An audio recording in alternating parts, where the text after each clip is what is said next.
everybody, to Futsal News Live. 2 in 2 weeks, Luke. We're on a roll, man. We're doing it. Good. We're doing it. So we have a really amazing opportunity tonight to speak with a special guest, and that's Rob Andrews with United Futsal. Rob is the president of United Futsal, which is one of the three major youth organizations here in the United States. I don't want to take too much away from his intro, so he gets a chance to, tell us all about him. So, Rob, if you don't mind, if you introduce yourself and tell us a little bit about your path and how you got here. Yeah, thanks, Jake. I appreciate the opportunity. Futsal lover like you guys, and I found it. We all find it somewhere, right? So I found mine. Study abroad. I was playing college soccer, super low level, Division III player, not very good, and got a great opportunity with Appalachian State University, a first division, men's team at that time. And they said, we've got this volunteer position available that you can come on and you can coach with us. And so I said, well, this is awesome. And then my advisor from school said, well, it would be awesome, but you aren't graduating yet. You don't have enough credits. You've changed your major 3 times and you're going to need to stay another year. And I was devastated, like this was the big opportunity. And they said, well, there is this obscure major. You've been minoring in Spanish this whole time. If you were to switch it to a major, you can major in just Spanish language and culture. I don't know what you'll do with that, but you would have to leave in basically 20 days. You need to go over there and you have to study abroad for 3 months. And so I said, well, I'm doing this for sure. Wow. So expedited passport, flight to the consulate, the next day. And in January, I'm in Spain. I'm in the south of Spain. And you want to talk about finding something in the most organic way possible. And I found futsal. Just we go to school 8 to 12. You go home, you eat, and then it's either siesta or to the pistas. And the pistas are just concrete courts that are out there. There's 12 to 16 of them. You can rent one for €1 for the hour. We never rented, never. We don't waste the euro for that. You just wait until one's open, and there's might be 30 or 40 of you, and whoever won last is on, and the next group tries to get rid of them. And if somebody rents it, you have to get off, and you have to sit there and wait. And that's where my friends came from. That was my social circle, and I just remember looking forward to those days. And you could play for one game and get knocked off, and never. I might be out there 5 hours and play one game, or I might be on the court for 5 hours. Never, we're just on a roll, and I'm exhausted, but I'm never leaving until we lose. I'm definitely not leaving. So it just it turned into something where you find it in such an organic way. And I just said, this is from a fulfillment standpoint of like why I love soccer. This is just a whole nother level. This is all my friends. This is probably what that passion that we're missing in the U.S. This is what this is, right? And then second, we had a guy that was out there in one of the games, and he's probably 250 pounds. I'm fit as can be, captain of my team and all that stuff, and got all my brand new everything, and I've got my new shoes and my ball and all that, and walk out there, and this guy's got jean shorts, untied Timberland boots, tank top, and he's smoking before, during, and after the game, and I just can't. I mean, I'm not a great player or anything, but I can't get the ball off this guy. And I realized, I've had an organized environment my whole life since I was 5, from dad coach to regular coach. Then when I started to get to where I had a chance at college, private trainer, and, all of that, everything is organized. And this guy has never had a coach. He's never seen, he's never played on grass before. He can't. He's not good enough for that. And so when I look at it and I say, that guy understands the game fundamentally at a level that I will never probably reach for outdoor, tight spaces, playing to space instead of man, the things that we know about futsal develops. And I just went back, not really demoralized, because at that point my career was already over, but it was like, this is what's missing, And then I end up on one of our excursions in Toledo, Spain, and I'm sitting at a cafe, and on the TV is some game that looks like soccer, but it's on a blue court, and it's like, wait, what is this kind of soccer, And I'm watching it. It's just so fast, and there's goals being scored, and there's crazy stuff going on. And my friends come in, hey, where have you been? I'm like, come in here. You got to see this, what? And it's, oh, that's football sala. This is it. And so then I connect that not only this thing I play on the street that I love, this passion, but there's this pathway all the way to the top. And at that point, that was the golden era. That was Inter Movistar at their prime with Schumacher and Daniel and, all of these guys. So I say, okay, this really is this is it for the US. And then you also, this is happening, this is 2006. And so I went back home, and took my job and started working. And then we had a national team, 2006 training camp was in Cary, was in North Carolina. So I got to shadow and be a intern kind of thing on that, and got to see it at the high level. And I just remember just thinking, like, the technical ability of these guys at our level, like what I saw at the national team level versus what I had seen in Spain on these futsal guys. It was like, man, we need this. This would do so much. Then you got Alexi Lawless in your ear about we'll never win anything, right? And we're gonna. So either I can go down with the Titanic or I can go get help on the lifeboat. So I was coaching at that time with the Carolina Railhawks of the USL, and I was at the highest level. I was 25 years old, and at that time, and just kind of I did it for 3 years, and then just said 2010 was finally the time that we got to do something. It's now or never, was kind of the real feeling of mine. So got an investor and was going to build the best futsal academy in the world, and I was going to bring Spanish coaches and was going to just do it right. And I got a hold of an old gym in a shopping mall called Sport HQ. It's still around in Cary, and built this little teeny one court, but it was going to be hardwood. It was going to have no other lines than futsal. It was going to be, everything's got to be done right. And I did the best I could. And then we realized, well, who are we going to play? And then it was like, opened my eye, this huge thing. And so we went over and set up a tour back to Spain with my 4 teams that I had. That was all I had. And one of them got invited to play in a little tournament for U11. That was a kind of a honorary tournament for the owner, Jose Maria Garcia of Inter Movistar. It was great. But what about the other 3 teams that I had? So, we'll just do a tour. We'll just get some teams, and so we put together a tournament with a lot of different groups from like Madrid groups, but then it's like Barcelona. Hey, why don't we call them? So we called Barcelona, and they said, yeah, if you pay our train ticket, and we'll come to the tournament. So the first year we ended up creating World Futsal Cup by total accident. Just my kids needed games, and so we went over there and did it. And Barcelona said, you guys have organized so well. If you want to make this an annual event, we'll come again. And Wow. And so then it started. And so now from 2012 all the way to now, the World Futsal Cup, and it's minus the 2 COVID years, going into the 11th edition. And so when you look at United Futsal, you can always think of just a dreamer, a futsal apasionado, we call it in Spain, that just loves it. And every time I can see a chance to solve a problem, we solve it. And it started at just Cary, North Carolina needed some games. And now it's the first people to organize for Barcelona and Corinthians at the youth level.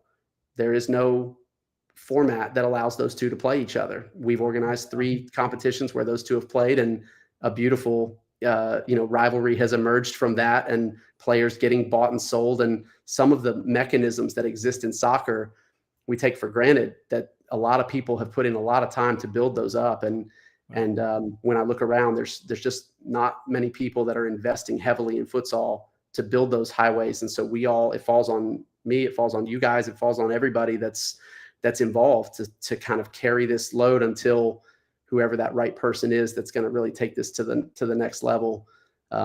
So in a nutshell, the United Futsal, futsal lovers, futsal problem solvers, and we're going to be here for a while, keeping until we get there, no matter what it takes. That's right.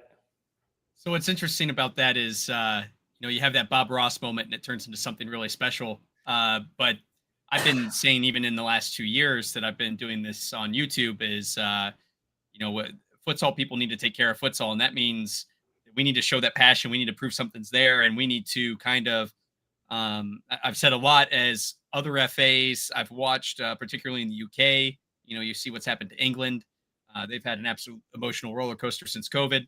You think about Wales, kind of being shut down overnight in a similar fashion last year.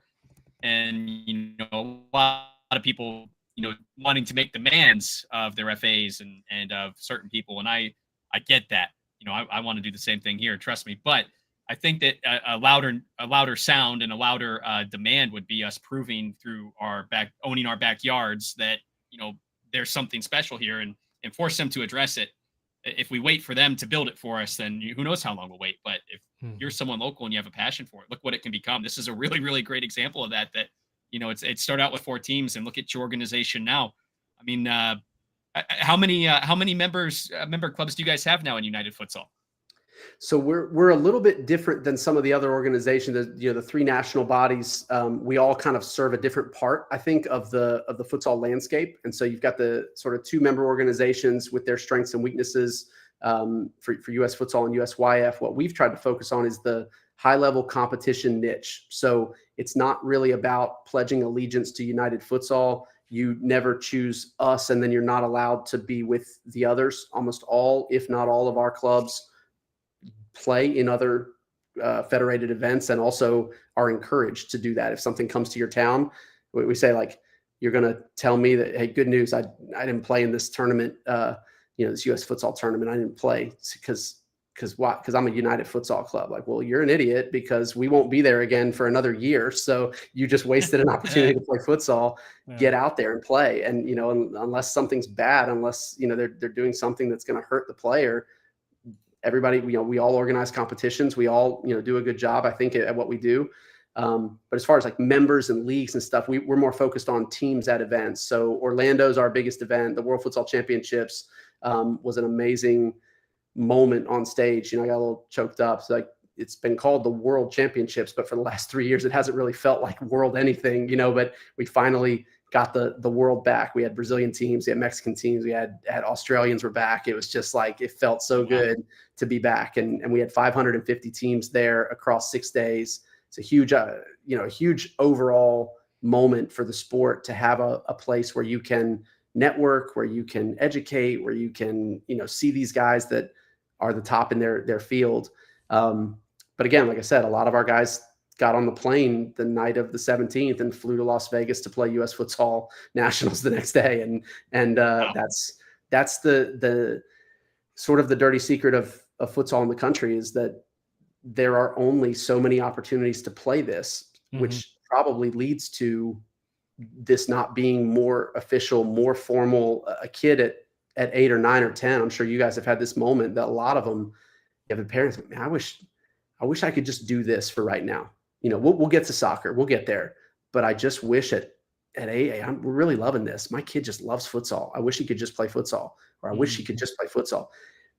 Well, we'll see in the summer, we'll see in the winter, but fall and spring, that's the local leagues and that infrastructure really is that's where my heart is for the next 3 to 5 years. How are we going to build that infrastructure? And I'll give you a secret. It's not going to be me doing it. It's going to be local groups with support that are doing it. And that is the biggest challenge, I think, of our next 3 to 5 years. Like I said, is going to be, how do we empower groups to do this on their own, giving them resources that people can argue it should be US Soccer, it should be FIFA, or it should be somebody giving them the resources. But rather than waiting around to deal with that complex problem as to where the resources are and how to get them and all that, let's just start working. And then let's see, there's going to be a lot of resources coming in 2026. We've got the right people at the top, as far as I'm concerned.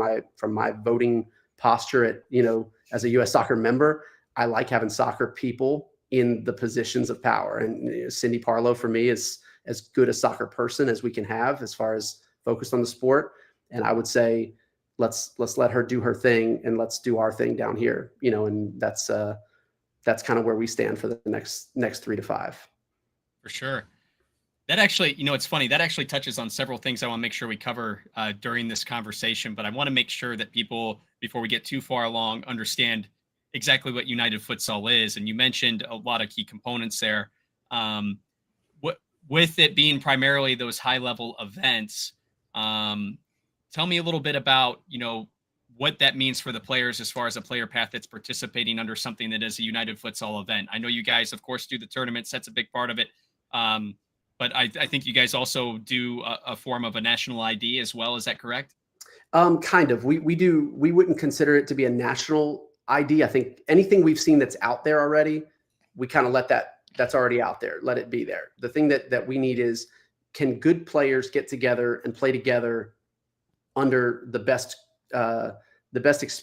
experience, but more importantly is like, it's almost an incubator of some kind. How do we get kids to fall in love with this sport? It's not just, I've got this great coach, whatever. Well, here's Rafa Osin, here's Pola, for example, that have come over. Here's a 5-time, league winner. Here's a 2-time, Champions League. And he's here to make you fall in love with futsal. Watch this staff coach's game, watch him do his thing and cheer for him and rush the court when he scores. And that moment that these kids get, we couple it with custom gear. We've built a really cool partnership with Cinco, the brand that we work with on that. And so every event sort of has its own feel. So I would consider experiential marketing something that I take back.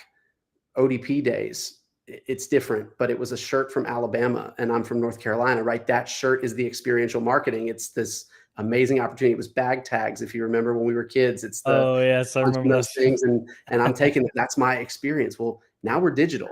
Now the moment I get something, thanks Rob for this trophy, it's amazing. Selfie. Let me digitize this moment immediately and let me get this out. So we have to adapt a little bit. We're all futsal purists, but esports and what's going on here as far as before AI, we're talking about just what kids are doing.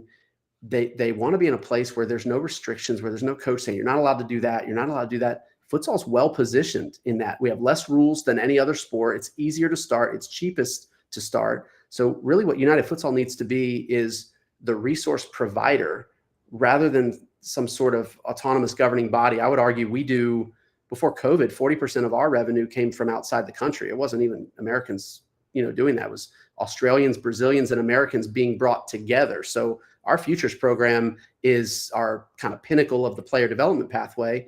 You go to a national training camp, you're identified from there. So that's where that national ID idea might come from. But you don't go over there to be USA. You go over there to be futures. You're one of the best from the US, but guess what? Some people are waiting for you, and that's from Brazil and they're from Australia, and they're ready to see what you've got. You're going to train all mixed together. You may not even know how to speak to this kid, but all of a sudden I see him in the hallway and there's a handshake that's been developed and they're best buds. And now they're following on Instagram. And one of those kids is going to end up being a pro at this. And our American kid is going to say, you know what? I was at this event. I was with that guy.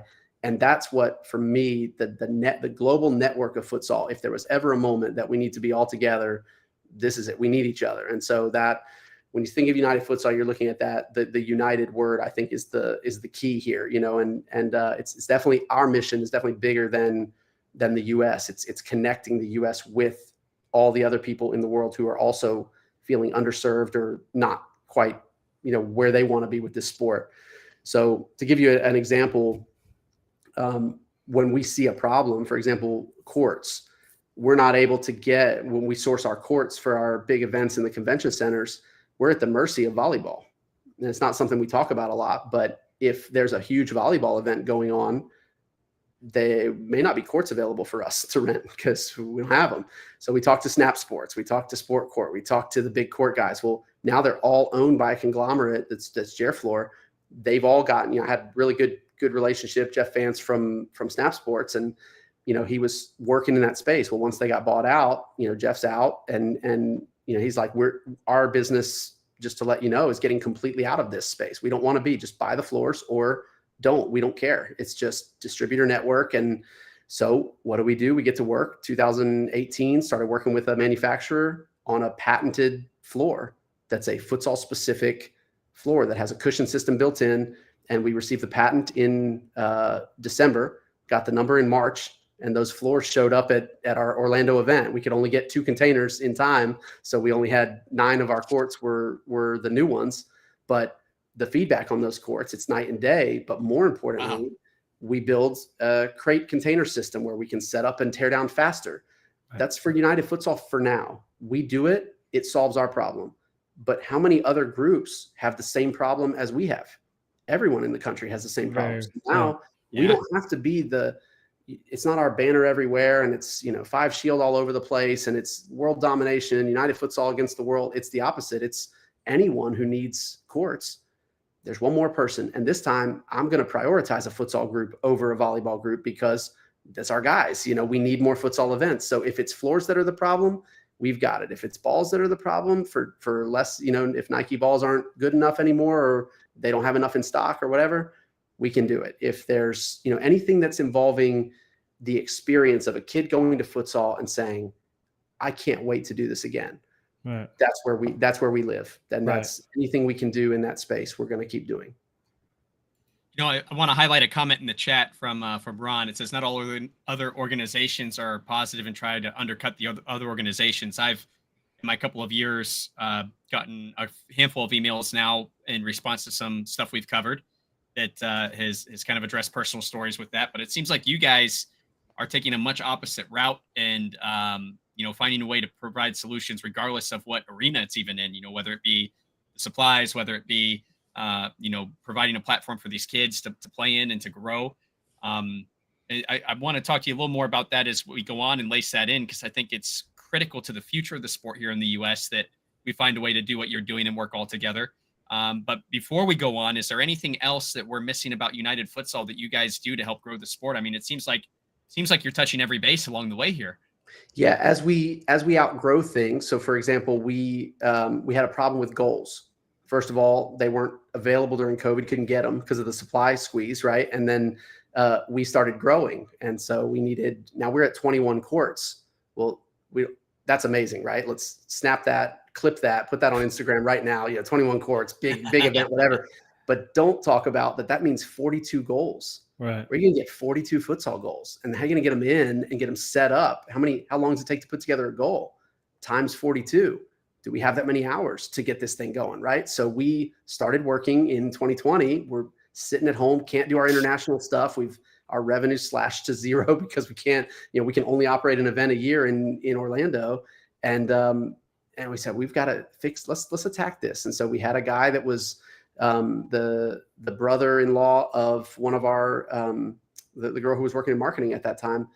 And he came to the event, just, go to Disney with the family kind of thing. Nothing else is open. And he said, have you thought about, this and this and this for the goals? And so we start working on a prototype, and this thing can set up and tear down in under 5 minutes. And it's got, nylon sleeves instead of the clips that take forever to do, on the other types of goals. And right. Yeah, so anybody that's been in the sport, you know what I'm talking about. So it's like, how can we do this? So we're always looking to innovate. Well, when we innovate, we get those goals. Now we got manufacturing. Now we've got this kind of hard asset part.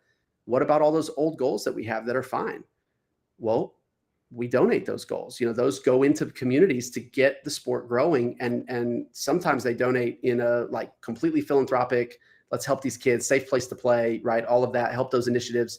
U.S. Soccer Foundation, we're great organization. We're working with them, working with U.S. Soccer, but also, NorCal Premier, huge, super powerful soccer organization, decides they want to run a state cup for futsal. We're on that. We're going to be a part of that. We're going to help you guys with that. It's not going to work for United Futsal. Yeah, okay, let's do it, but it's going to be called the United Futsal NorCal State Cup. That's not going to fly with them. And okay, everybody's got to be a member of United Futsal. So how are we going to split this up? Okay, well, they can be a member, but what value do you bring? If it's another player card, we're just double or triple charging these kids. That's not going to work. So a lot of the discord in the futsal fragmentation, it starts with soccer. Yeah. They are membership organizations. They make 90% of their money off of memberships every year. And we walk in and our revenue stream is going to be more membership. That's going to be hard. And so we walked in right away and said, okay, there's already 2 organizations doing a good job of membership, of league support, of that. That's not us. That's not going to be us. What we want is higher level competitions and more of them. We don't want to go to basketball gyms. We want to go to big convention centers. And Alex at US Futsal does 2 of the best ever and only 2. So Alex, we want to do more, it's his organization maybe can only do 2. Great. Keep doing your 2. And we're going to add to that. We're going to build in this space. Right. And so that was the impetus for when we hear a NorCal Premier, when we hear those guys, they can work with us because we're not here for their core revenue streams. We're here to help them and encourage them. Please do futsal. Please create something. And what can we do to help? And if it's nothing, it's still better because more kids are going to be playing futsal. And later, they might want to play a Brazilian team and they might come to Orlando, or they might want to go to a national ID camp and they might go with USYF, or they might go to Las Vegas and play for US Futsal. We just need more kids playing futsal, and all of us will eat better, in the futsal ecosystem is kind of that's our posture. So the more we can build ourselves into a resource provider with a friendly face and less of a domination. I think there is this idea that the three groups don't like each other, but we have more conversations together than I think a lot of people think we do, especially when it comes to US soccer, how we vote, futsal just does not have very much representation yet. And so having three people divide that representation worse, that would take our power to zero, so I think all of us understand the necessity for each other to be there, and when we can, working together. Jake and I have talked a lot about that on this program, as far as it seems to be a lot of the time that a lot of the futsal heads and the futsal powers that be fight over a pie that's not even there. They won't want their piece of the pie, but there's what Jake and I have talked about is like, there is no pie. There's no pie. So the people grabbing for stuff, you're like, guys, there's nothing there. Like we are said, mice under the table for the crumbs that fall off the table. That's and we right. fight, and that's exactly right. I identified very quickly that if I'm fighting for more of those crumbs, this is going to be it's not going to be a fruitful endeavor. And I'm probably going to burn out from it, to be honest, just fighting so hard. Yeah. And there's just, in an industry, even if, let's say, okay, we take over the entire industry, world domination, to dominate a world with 5,000 players that are, that are active, that are doing this. That's not what we're doing. If we all stay and continue to grow and promote, and all of a sudden there's 1 million players, then that's when you take note, and that's when things start to grow and everybody has their piece of the pie. Even if you look at soccer, that's growing, exponentially here as we go into the World Cup. What are there, 7 top leagues in the country? There's like 2 real major governing bodies, but there's 5 more that focus on niches that are there. Some of them do a really good job in their space. AYSO does a really good job in some markets, and in North Carolina, I never even heard of AYSO, but in other markets, that's the only thing they've ever heard of. That's the place. So if we are expecting futsal to be this euphoric state of whatever, and we look around at any other sport or any other example, I don't see it. So the more pragmatic approach is, what do each of us do well from as far as the 3 organizations are concerned? But it's bigger than 3 organizations. It's, how does England get involved? How does Australia get involved? How does Japan get involved? Where there's a language barrier. How do we get them involved? They have a great professional league. We can learn a lot from Japan, and yet they're kind of distant from us. They're not that to North Carolina, it's a big deal, but to California, that's not a terrible flight there. So how do we get them involved in this kind of cultural exchange? And again, nothing that I've said in that last little rant here on the soapbox needs US soccer, needs FIFA, needs CONCACAF's blessing, needs resources. What it needs is us with some solutions and the power of social media and network, guys like you guys promoting this, and all it sparks a conversation. And all of a sudden somebody reaches out from who knows where, Venezuela, and says, hey, we got a little thing going down here at this school. We're looking for competitions. Is there a way we can come up to Orlando? And, and that's how it starts. We've got a person in the chat. This is interesting. And I want to spin this into a question. Hendrik says, glad I'm tuning in. First of all, we're glad you're tuning in. Thank you for being here. But I started a club called Find Your Finesse in Baltimore and was curious about affiliation benefits. So, you've been there and lived this, Rob, even before United Futsal. What advice would you give to somebody that's trying to do what we're talking about and own their backyard and beat the drum for futsal, and they're just starting out? What advice would you give someone like Hendrik is here? Yeah, this is the hardest part, really, and this is what I think my biggest frustration is with the market 14 years in, is that I think we are way too hard to onboard to. If I am a cyclist and I want to be in cycling, I go to USA Cycling and I know what to do. I go to this race, I qualify, I get points. I can, it's a vertical pathway. I'm sure they have politics and drama and problems and all of that, but to get in, there's no problem. pay this money, get this card, you're in, right? The way US soccer is positioned in our country versus every other federation that I know in the world, they've sort of abdicated that role of you pay us a fee, you get a US soccer futsal card, and then you're in. And so if he wanted to create a club in Baltimore, there's a structure for that. There's a format for that. The negative of those systems, so to spin it here to the positive for you, is you're in a major line in a vertical pathway.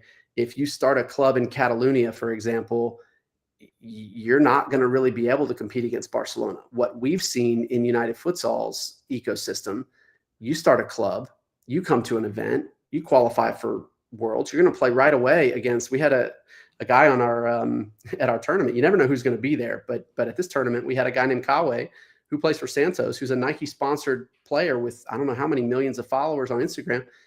Our kids are playing against him. That's going to be a pro. And you immediately get to that level. The players and teams who won our Champions Cup series, which I'll touch on in a second, they get a free trip to Spain. They play in the World Futsal Cup. That's their reward. That's their for winning our pathway. When you get there, you're playing against teams like Benfica, Corinthians, Barcelona, Santos. It's not possible really in the rest of those Spanish clubs to get those opportunities unless you go through this rigorous, promotion this year, promotion the next year.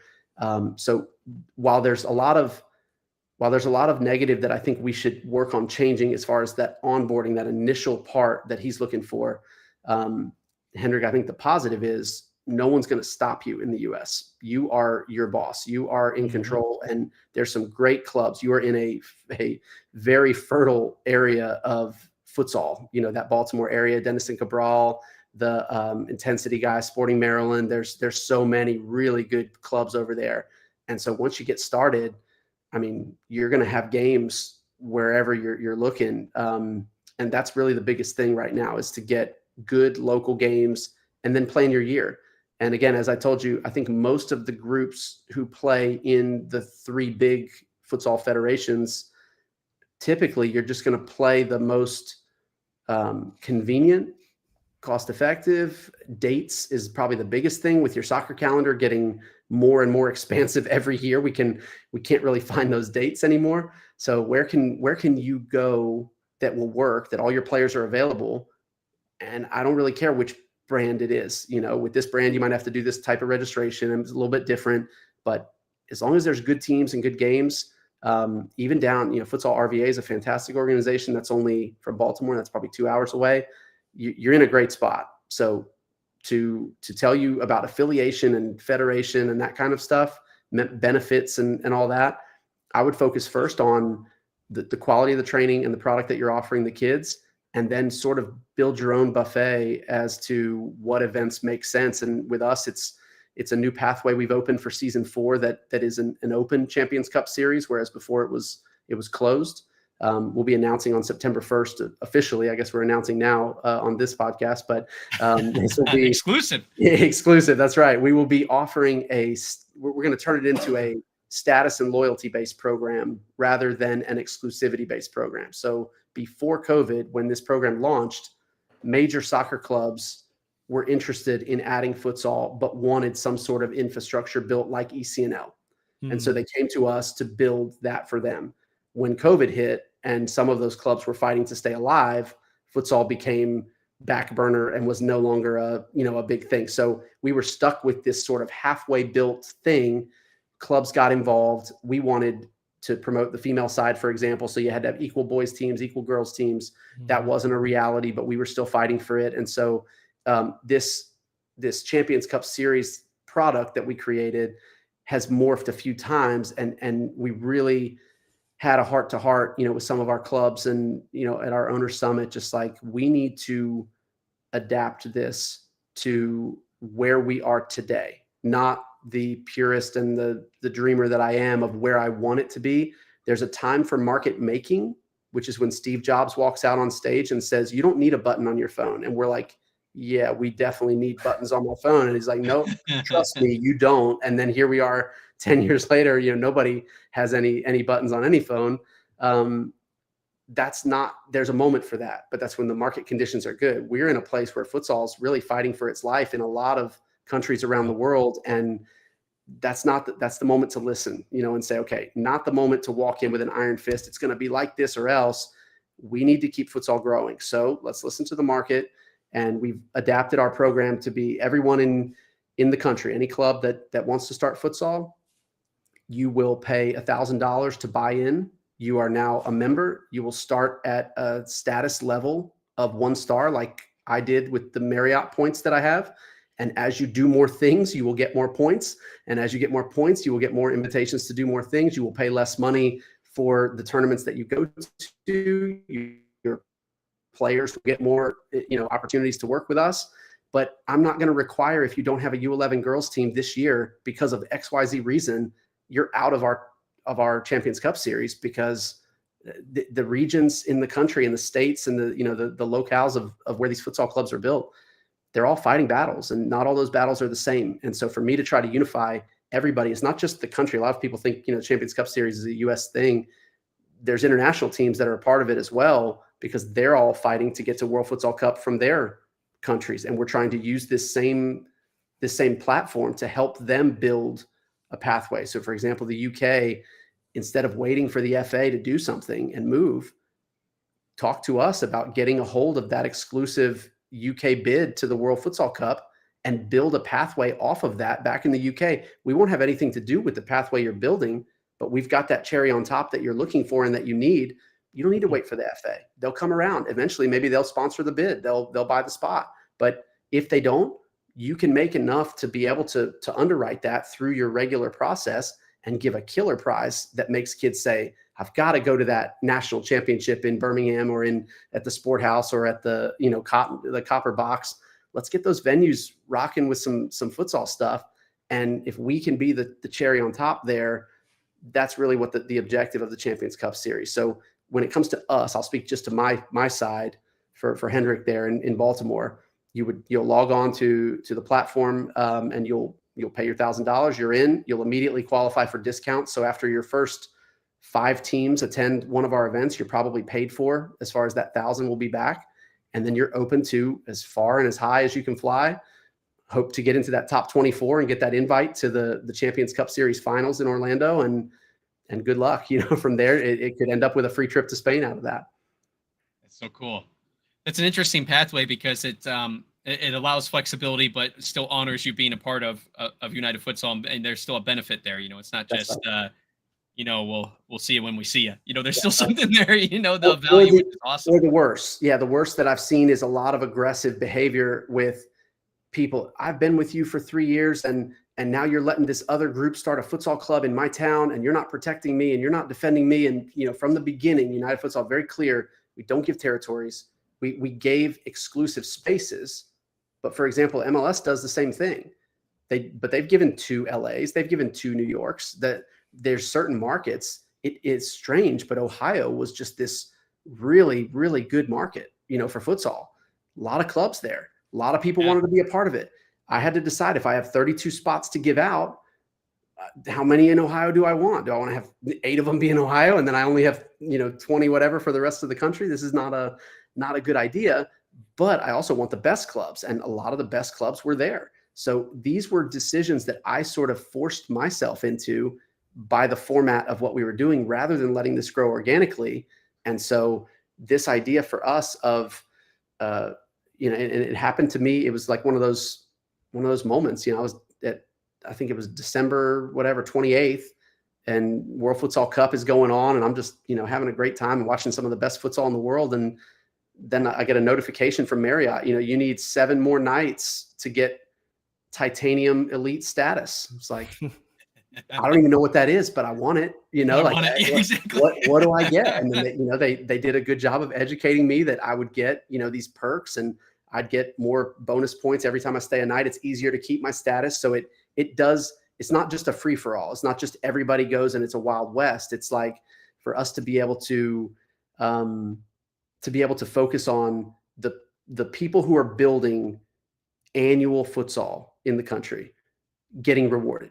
And that's sort of what this status program is going to build. The people who do the most futsal, who invest the most in futsal, they're going to end up scoring the most points, and they're going to end up getting the most rewards, which is kind of how it needs to be, which doesn't take away from a tournament team that finds a bunch of ECNL kids and goes, let's go play futsal. Let's go win a tournament. There's a spot for them too in this ecosystem. But that's not what we're going to build futsal off of, is a couple kids who like, hey, we're all free this weekend because we lost in regionals. Let's go to futsal. Let's go win a championship. Here's your trophy. You got it. You won. But there's a bunch of other perks for these other teams that maybe didn't win, but they've been training futsal for 10 months. They've built a club. They're investing in their communities. They've got facilities and stuff.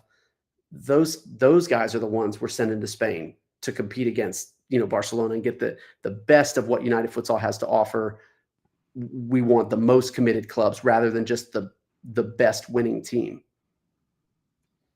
I think that's a big component too, is, you mentioned ECNL, and the academy that I work with in Akron, Ohio, speaking of Ohio. So glad to hear that they're representing us well for you guys. That makes me feel really good. And I know a lot of these Ohio guys, and I know they bring their A game to everywhere they go, which is encouraging. And I'm sure Rob, much like probably the college football nature that you hear in your neck of the woods. We're a competitive bunch here in this state, so we kind of apply that to everything, and for better or worse. But it's an interesting take, and when you look at how other people are doing things and talking about this champions, these showcases and things. It brings up some interesting questions. And one of those is from the chat. Before I address, though, Hendrik did say he played for DCFA as a kid and has done a couple Maryland State Cups. There you go. Plans to do states and 3 regional tournaments this year. So it sounds like you're on your way, Hendrik, which is awesome. That's right.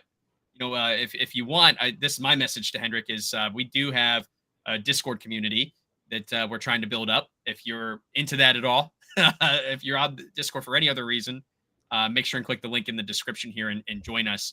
And make sure and post about your guys' progress. I'd love to see it. So we'll make sure we share and shout you out. Another question coming from the chat here from Chris. The regional showcase program. Look, I want to make sure I read this right. Your regional showcases collapsed 2009 to 2010 and 2009 to 2006. What happens to futsal in the U.S. at the U14 and up level, and what can be done to build futsal at this age group? It's fantastic. It's a fantastic question, and we struggle with that question. Is the truth, because we're trying to take cues from the market, and it's sending us mixed signals. It's sending us 15, 16, 17-year-olds who have played futsal since they were 8, who any chance they get to play futsal will play, and in the last 2 years specifically, have seen their ability to play, the availability to play, basically these windows that used to be from November until March for futsal in the winter. And in the summer, you'd get them again from basically end of June all the way to August, has now collapsed. And these are 12-month kids. And it's like, why am I being penalized for being so good that I made this MLS next team and now I'm not allowed to do futsal that I love? Because no, you can do it if there's a free weekend. Well, there's not going to be a free weekend. I don't have any time. And so now we've got groups that, they had that group of kids. What I love about futsal is from the beginning of futsal to the end, it's the same number. I think a lot of us don't think about that. But in basketball, there's a vibrant pickup community. You can go to any YMCA on any day and you'll get a game because you know that it's there. But then the leagues, you've got over 60 leagues. That team has been playing together for 30 years. And some of them, my friends at least, played high school basketball together. And they're still playing over right now. Unfortunately, we're over 40 now, but it's the over 40 league. They're in there. I want to go see them play. I can go see the boys. It's a league, Rob. It's okay. It's a league. But they've got that in soccer. We all have that golden moment. And I have a 5-year-old, a 4.5-year-old. We're about to start 5. So it's about to start for me. I'm going to go through what our customers go through, what the people who go to United Futsal go through. What do I do with this kid? He's left-footed. He's huge. He loves to kick the ball. Great start. Now what? And he's getting calls from his buddies, and he's like, "Hey, we're signing up for soccer. You love soccer. Let's get you on the team, right? And let's play." That's a social reason to join. That's not for development. I'm not trying to turn this kid into a 401k, but his buddies from school want to do it. We are getting pressured to do that. So we have this great run from 5 years old until 8 or 9, the golden years. Parents love each other. There's no high intensity tryouts. You're not worried about, we got to get Dylan off the team. He's just not cutting it anymore, right? There was this kid on the team that we played against that was way better than Dylan. Let's get him out, right? Instead, what's happening is they're bonding. Their chemistry. That's what I saw in Spain. That's what I got. Now we turn 10, and depending on what state you're in, you're going to play. You need 7 aside. I need 12 players now. So instead of having 8, 9, 10, I got to go find 2 more. Not a big deal. We can make this work. Well, then depending on the state a year from now, got to go find 9v9. Now I got to get 3 more. And so I can give you a small story from my time in Appalachian State when I coached. I was, as most of us do, when you're assistant coach at a college, you also work at a club. So I coached the High Country Soccer Association, and my team was, I called them the Bears. They didn't know it was the Bad News Bears, but they were awful. This is a team of mountain kids. But then all of a sudden, we've got a cross country skier that's fantastic, and that kid, gets there. We got a runner, cross country runner that was unbelievable. Logan. We got this other kid, Jeff, who's a 10-year-old who wears a mouth guard, and he's a goalkeeper and he's crazy. And then we've got this kid Canyon that's left-footed and can fly. He's a sprinter type. And we come off the mountain and we start handing L's to big clubs at 9, at 10, at 11, right? At 12. Jeff, last name Jeff Caldwell, ends up in the U20s. And there's some Cam Linville ends up at Princeton, that team had some players. Here's the problem. At 13, I got to find 8 more kids. Right.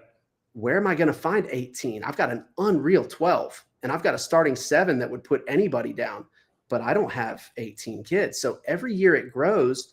Then all of a sudden at 14, 15, 16, to answer the question in the longest way possible, it's like at that point, all my friends are doing other stuff, that cross-country skiers, Olympic training. We got this other kid that's there. I'm really good. I'm Jeff Caldwell. I'm really good. I got to go to Greensboro. I got to go to Charlotte. I got to go play for the big club. And the big clubs don't have to develop players. They just wait. And those kids have to come, right? Because of the closed league system. So they'll end up at your doorstep, whether you do anything or not. Yep. And so they just have to wait it out. And so futsal provides us that.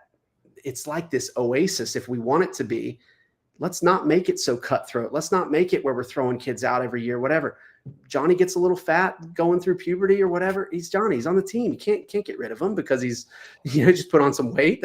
He's Johnny. He's one of the guys with us. So because what that will lead to is at 40 and at 50, you're still playing this sport versus I don't think I have 18 friends right now at 40. I think I've got probably, 6 or 8 probably, I would say, but I could form a futsal team, but I can't form a soccer team and then find 18 more people that I hate that will play against me every week.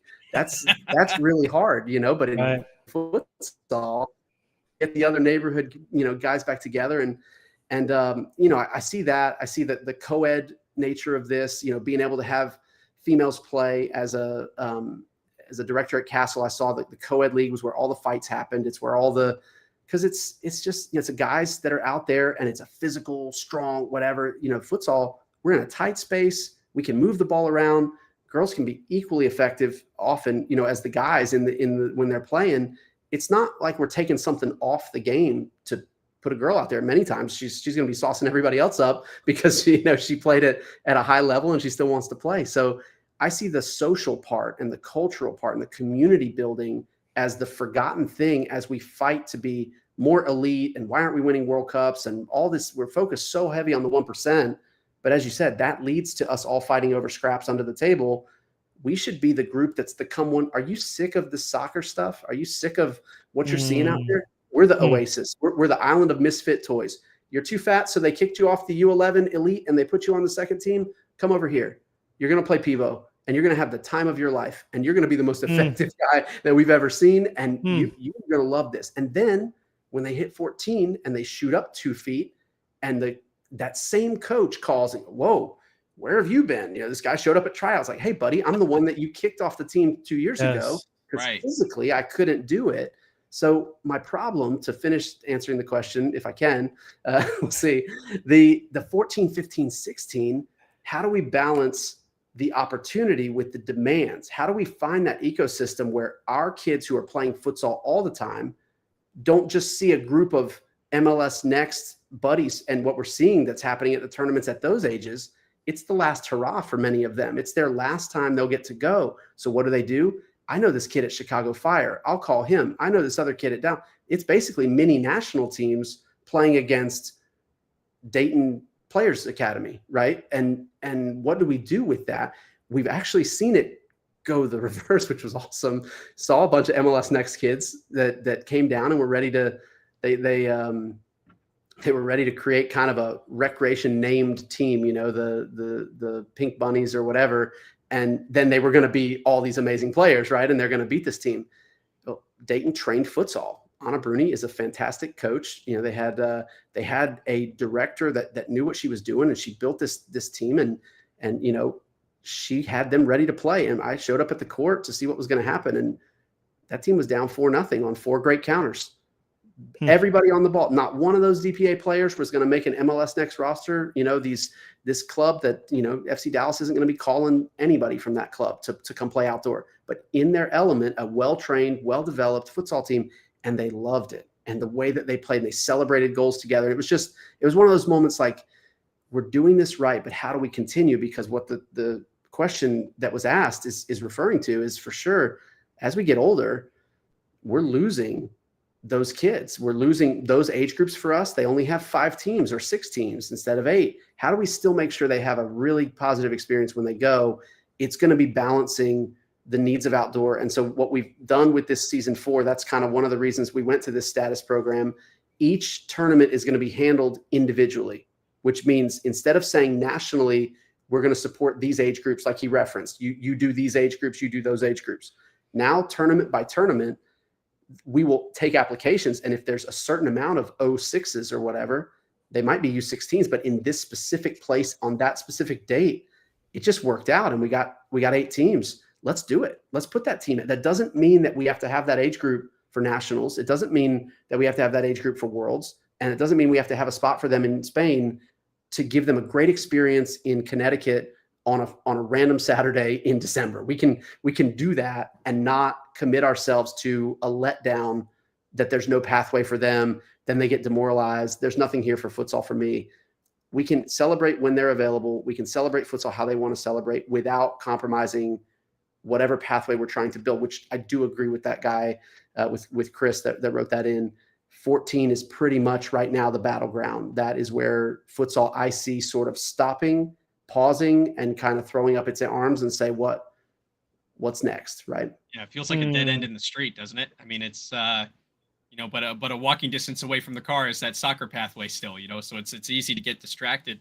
This kind of leads me into something a little bit off topic from where we're at now, but something that's you know, we've talked a lot about the gameplay, we've talked about the pathways, something a little less sexy probably that doesn't make for a good social media post, but you've mentioned on a couple of occasions during this conversation, and I think it's a unique aspect that we don't hear about often publicly, is the fact that you have a vote at U.S. Soccer and that you are at the table with these guys and the conversations are being had.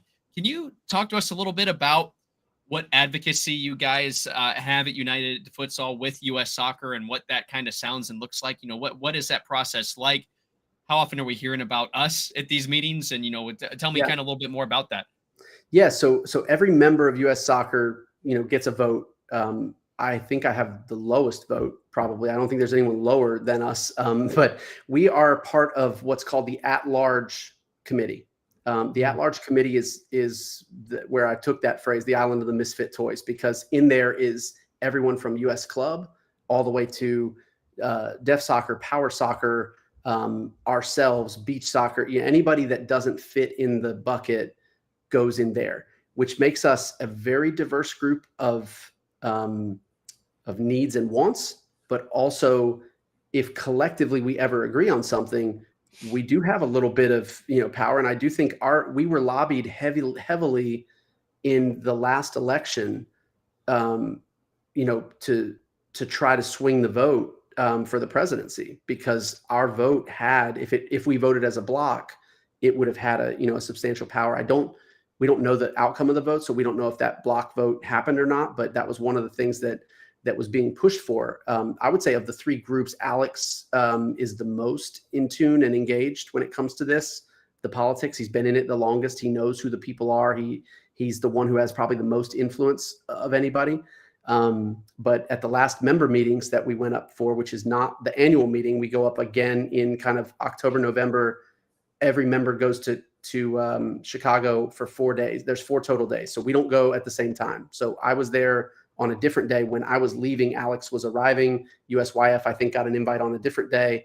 And so I was there with, say, 17 state associations, a couple of adult associations, all the members, whoever's there, they divide us in 4. And I was able to present to them futsal as kind of a open the pyramid. How do we get more kids in? How do we find talent that otherwise wouldn't be found? And that platform, I was able to promote to whatever those 17 states. They know about futsal now, and they know about how to get it started, and they know what to do. And that, a lot of them just came to me almost exhausted, just saying, we wish, like, we want to do futsal basically, but we don't know how to get started. We don't know. And that's where I talked about that pivot to saying, that being the resource provider is what these guys need. That's what they really need from us. Hey, we'll bring the floors, we'll bring the balls, we got futsal in a box. Here it is. You want to run a state cup, you can do it. Hire us and we'll run it for you. And we'll run it at the top level, but it can be your brand. We don't need our name and lights, but I want more futsal so that some random group in Baltimore that wants to start playing futsal, guess what? State Cup. Not everybody has Maryland's infrastructure where he's got 4 tournaments ready-made. He's got a whole calendar waiting for him. In Nebraska, right. What's waiting for them, and in Arkansas, what's waiting for them. So that meeting with those state association guys, so less of, I know everybody's wanting this big round table with, cauldrons, and we're all out there just evil things are going on with U.S. soccer. But the truth is, we're a nonprofit organization of a ton of members, and we're as strong as our membership. The Athletes Council now has a substantial vote based on what happened with USA Gymnastics. That changed. That was probably the most aggressive. That was my first AGM, and I was kind of like, I don't know if I want to go to these again. It was super aggressive, but they kind of shifted what the voting power was based on the federal law that the athletes have to have a say to avoid what happened in USA Gymnastics, happening again. That's when Safe Sports started. So when we go to those meetings with AGM, we do speak. We all talk about what things are important to us, but it's not just the 3 futsal organizations. It actually requires all the groups. So the deaf soccer team, that was one of the awesome conversations that came out of the last meeting. I got placed beside that guy, and we start talking. And one of our players out of the Colorado Rapids organization that comes to Orlando is unbelievable player, ECNL player for them, but is deaf. And so they kind of stationed things out of Denver and, asking us, hey, what can we do to support, and can we help get the word out to any other deaf players that are in our ecosystem that we may not know, maybe some people aren't fully deaf, but qualify for the team.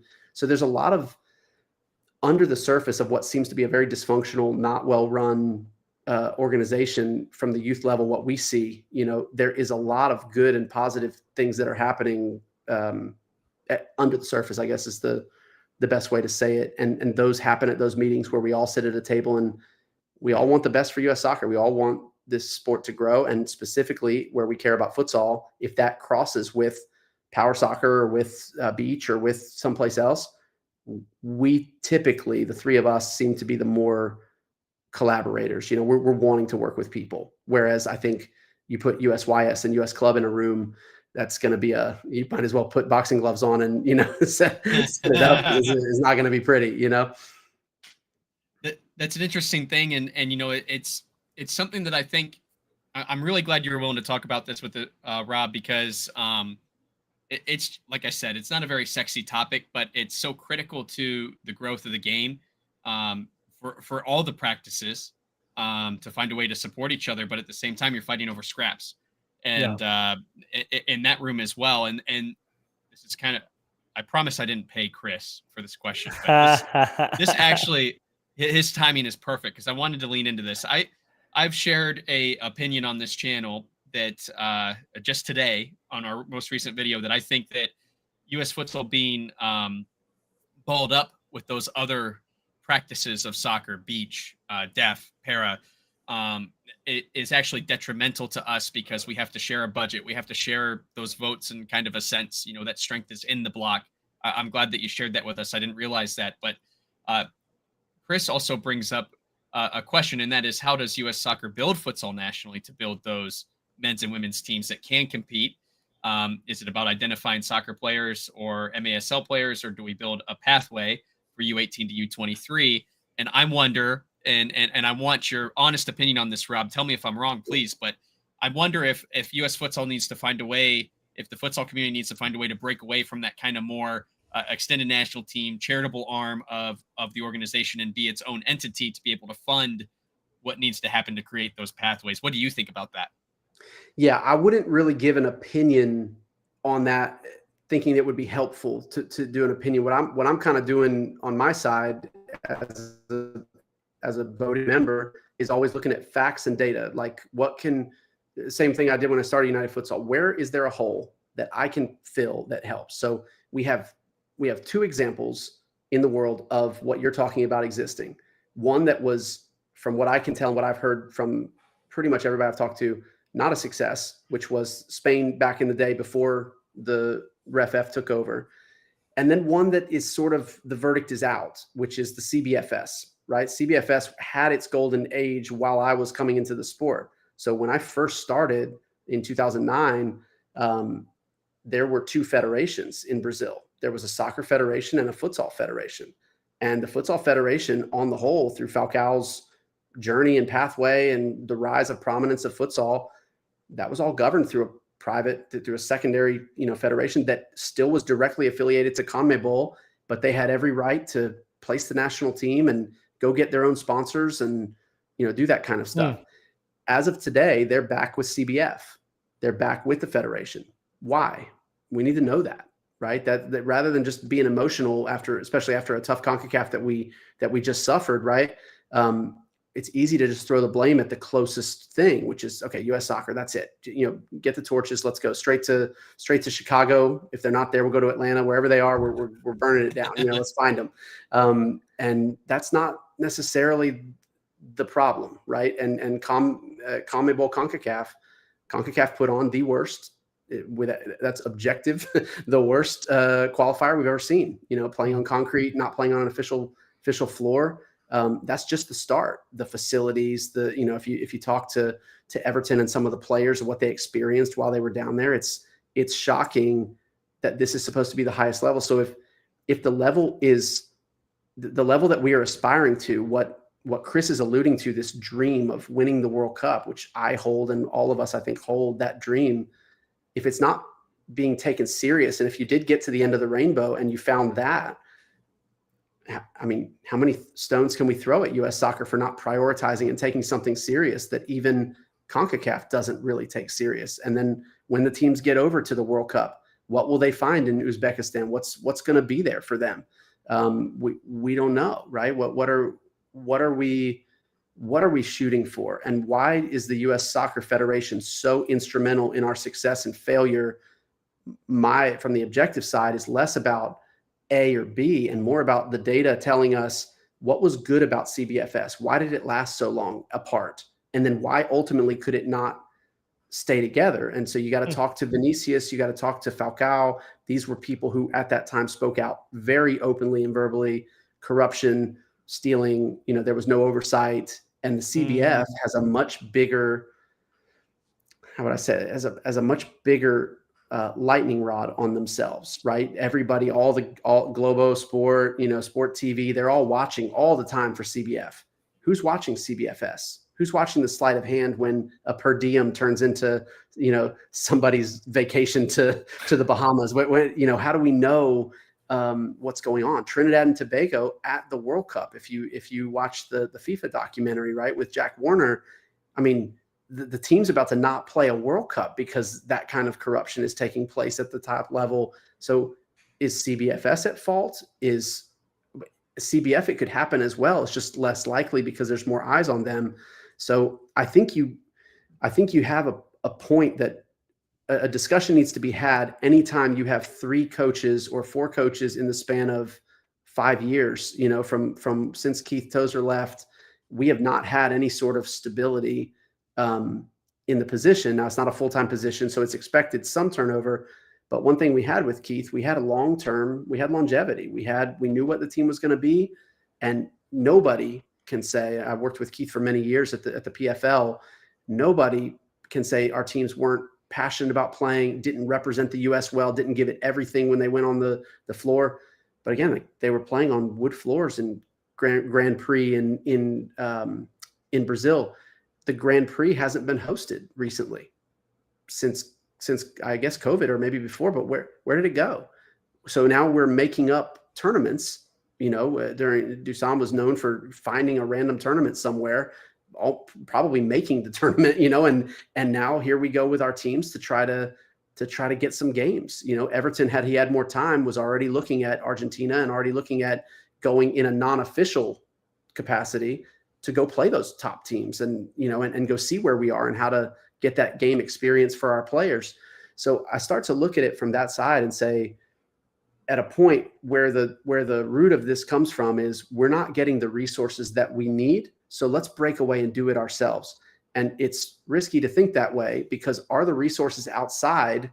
If someone takes this on, it can end really badly. I'll give you the most gruesome and awful example. If you've watched Foxcatcher, USA Wrestling gave their whole everything to a crazy rich guy, and he moved everybody to a compound and killed one of them. You know, like that's real. That happened. So as we're talking about this, that, you know, go one or go the other way, we really have to look at data. We have to be objective. We have to put our passion and our heart kind of to the side, and we need to think about the long term. What I would say is, what resources can we develop on our own? What can we do to solve the problem without needing these other guys to step in with a handout? I'm just not. If you're from Ohio, Jake, I guess the Rust Belt mentality, right? Just pull up your bootstraps and let's get it done. Work. Yeah. Work hard, play hard. Yeah. That's right. You know, a grandpa raised in Lancaster, Pennsylvania will do that for you, I guess, as a family. And we are really built for that. And so I kind of have brought that to the futsal world of, I'm not really interested in going to a U.S. soccer meeting with my hands out and asking for something. I want to do something in such a way that, I'll give you an example of a place where I will lobby U.S. soccer, and conversations are ongoing, would be FanFest. You can't do soccer 11-a-side at a FanFest. It doesn't work. It doesn't make any sense. And if you look at any sort of activation zone, it's always going to be mini pitch. So we partner with a group who is working on the 3v3 basketball type of tiles, which are made in an outdoor first type of surface. It's not a futsal performance court, but it would be fantastic in an activation zone. We have those goals. We have 42 goals. They're sitting in a storage in Orlando right now. Why not put those things to work? Why not talk to U.S. Soccer and say, look, where are these fan fests going to be? Where are these host cities?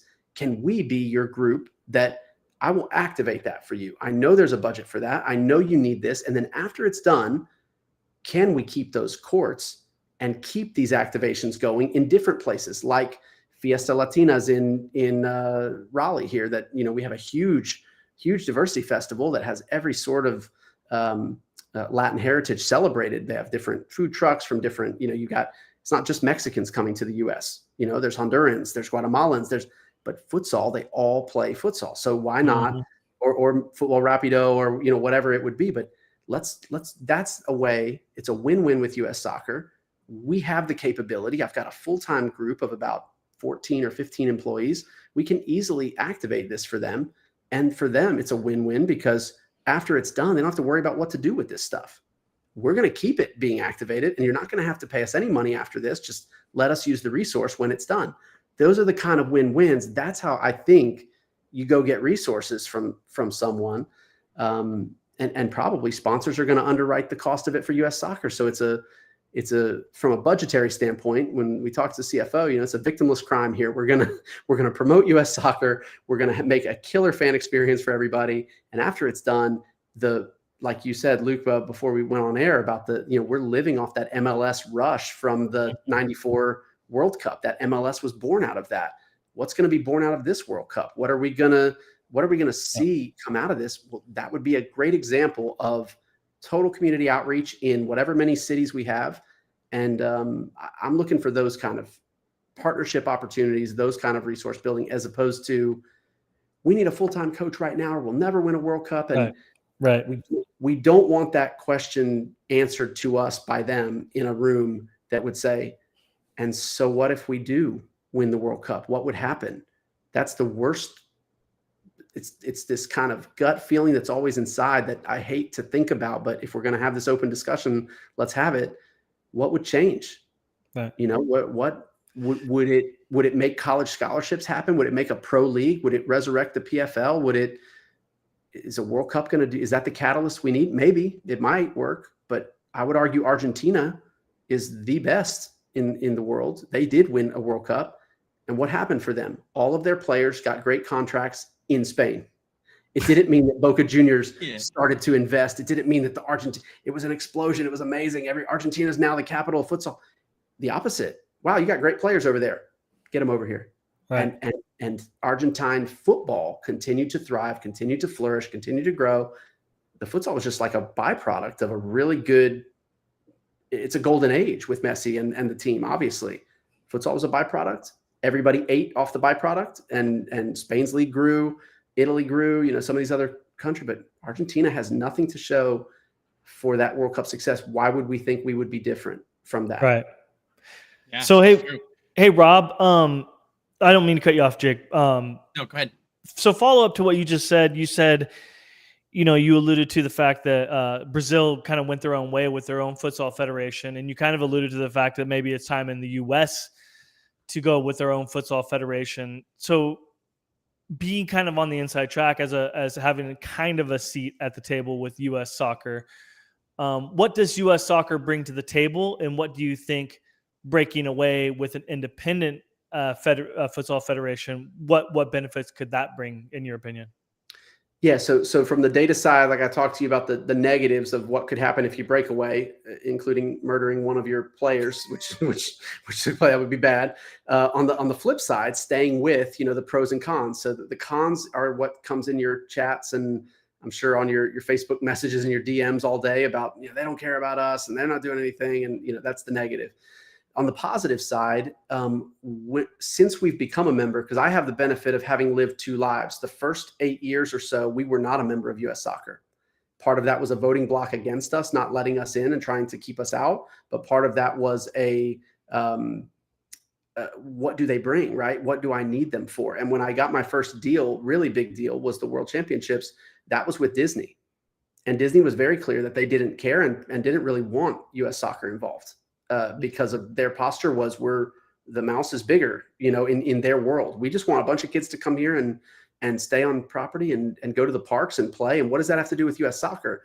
Once we became a member, we started to realize we had a great delegation out of New Zealand. The national team at that time, the program that was being built when they were bidding for the World Cup, they were building a pathway through their national championships to us. It was a requirement for their insurance or something that we had to be federated. If this was an unofficial tournament of some kind, they weren't coming. So our kids would have had a worse experience. And right before COVID, we started a nonprofit called the School Futsal Federation. We had built up a really robust world championships for a World Cup, basically, of schools. And we had 16 boys and 16 girls middle school teams coming. We had a qualifier built out of Dallas. We had all of that. The Dallas qualifier and the Dallas teams coming, nothing to do with U.S. Soccer. They didn't even know that they were federated by carding with us. They didn't care. It was like, what are you offering?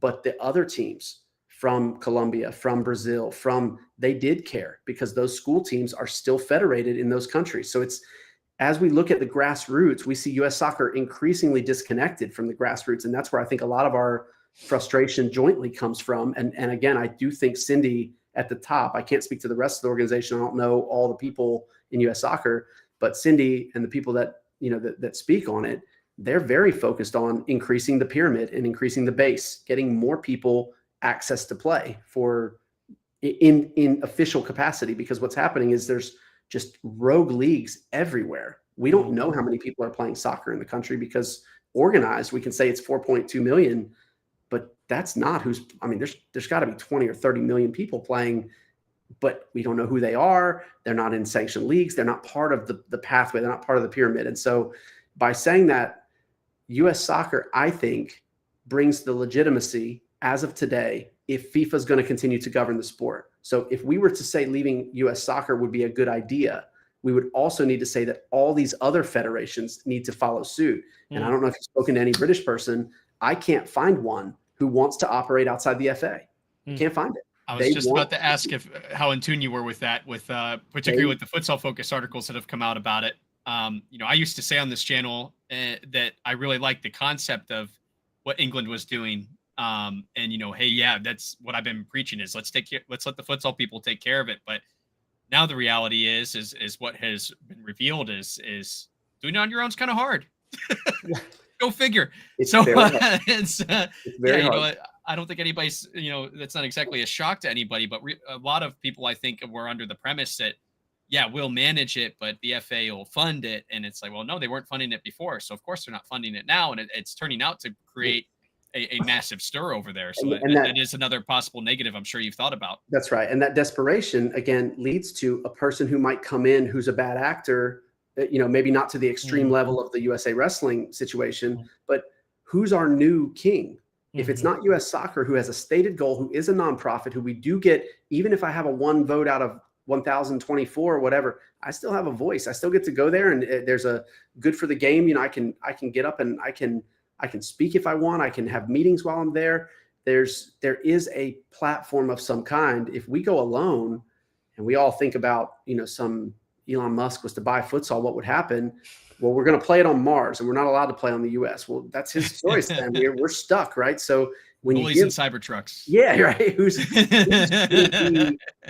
to be the person that's better than U.S. Soccer? I think the only way this would work is if it was an organic movement, but it would be a global organic movement. And again, even AMF, FIFUSA before them, every other group, it still ends up with some sort of Congress, global Congress that has to meet, that has to vote. There's still messy politics. There isn't this utopia that we're looking for where it's everybody just doing it for the right reasons with money that falls from the sky. Right. We have no sponsors. We have no TV interest at all. And the promoters of the sport, I think if we want to go that route, we've got to have a group that the streaming wars should be our one of. We talked about, offline before we started, what's going to be the impetus? What's going to be the thing that catalyst that drives futsal into the mainstream? Is it going to be the World Cup? Is it going to be a professional league? Is college scholarships with the NCAA? And I'm looking around, everything's so far outside our control. Everything's so away. What if we just started building something and there were 1,000 people ready to buy tickets in Akron, Ohio to a game, and there was no pro team? Guess what? There'll be a pro team tomorrow. If there's that many people ready to buy, well, why are they ready to buy? Because I want my kid at this. And maybe it's all 8 and 9-year-olds because the older kids are playing soccer. That's fine. That owner, that local club owner, will not care at all. And then the streaming wars might be it. Hey, Bravo 2 or whatever needs content, and Duck Dynasty is getting stale. So let's do a reality show about the Akron Eagles. And, then it all of a sudden it takes off. And we don't know what that catalyst is going to be. What we need to do is kind of stand at the ready. And I just don't think that battle, that war that I'm fighting, I'm on the front lines of this. I'm here every day looking at how to grow this pie that we all want to eat off of, that, my son's, dentist bills are going to be paid from. Where is that going to come from from a business side and then a sportsman side? I don't think that's in a boardroom at U.S. Soccer. I really don't. And I don't think that's going around them to CONCACAF. Who's at CONCACAF that I want to talk to that just put on that? Like, I don't have a word in English or Spanish, I don't think, for what we saw in Nicaragua. It was a total embarrassment. This business started, me, my sister, and my brother-in-law. There was 3 of us. We've never run an event more poorly than they ran one. I promise you. Wow. It's never. The athletes will tell you, don't take my word. Get somebody on the show that's been to a FIFA World Cup. that's been to Colombia, that's been to wherever, and then ask them about UEFA and ask them about a Champions League final and ask them about a Euro Cup. It's night and day. It's night and day. It's the organization that's choosing to put something towards it. Laurent does a fantastic job with UEFA, and that's why you see the European countries, especially Central Europe, Eastern Europe, they're growing in futsal. You're seeing stuff. And in CONCACAF, where is it? So getting around U.S. soccer seems to be, again, that's the easy stone to throw to where are we going? To what are we going to get to? Congratulations. We got around it. Forget, Cindy and the team, they're out. We got our own thing. Yes, let's party. And now let's get to work. We're getting our new coach in. We're doing this. We're getting Jurgen Klopp. He wants to do futsal for a year. This is great. What's going to happen? What grows this?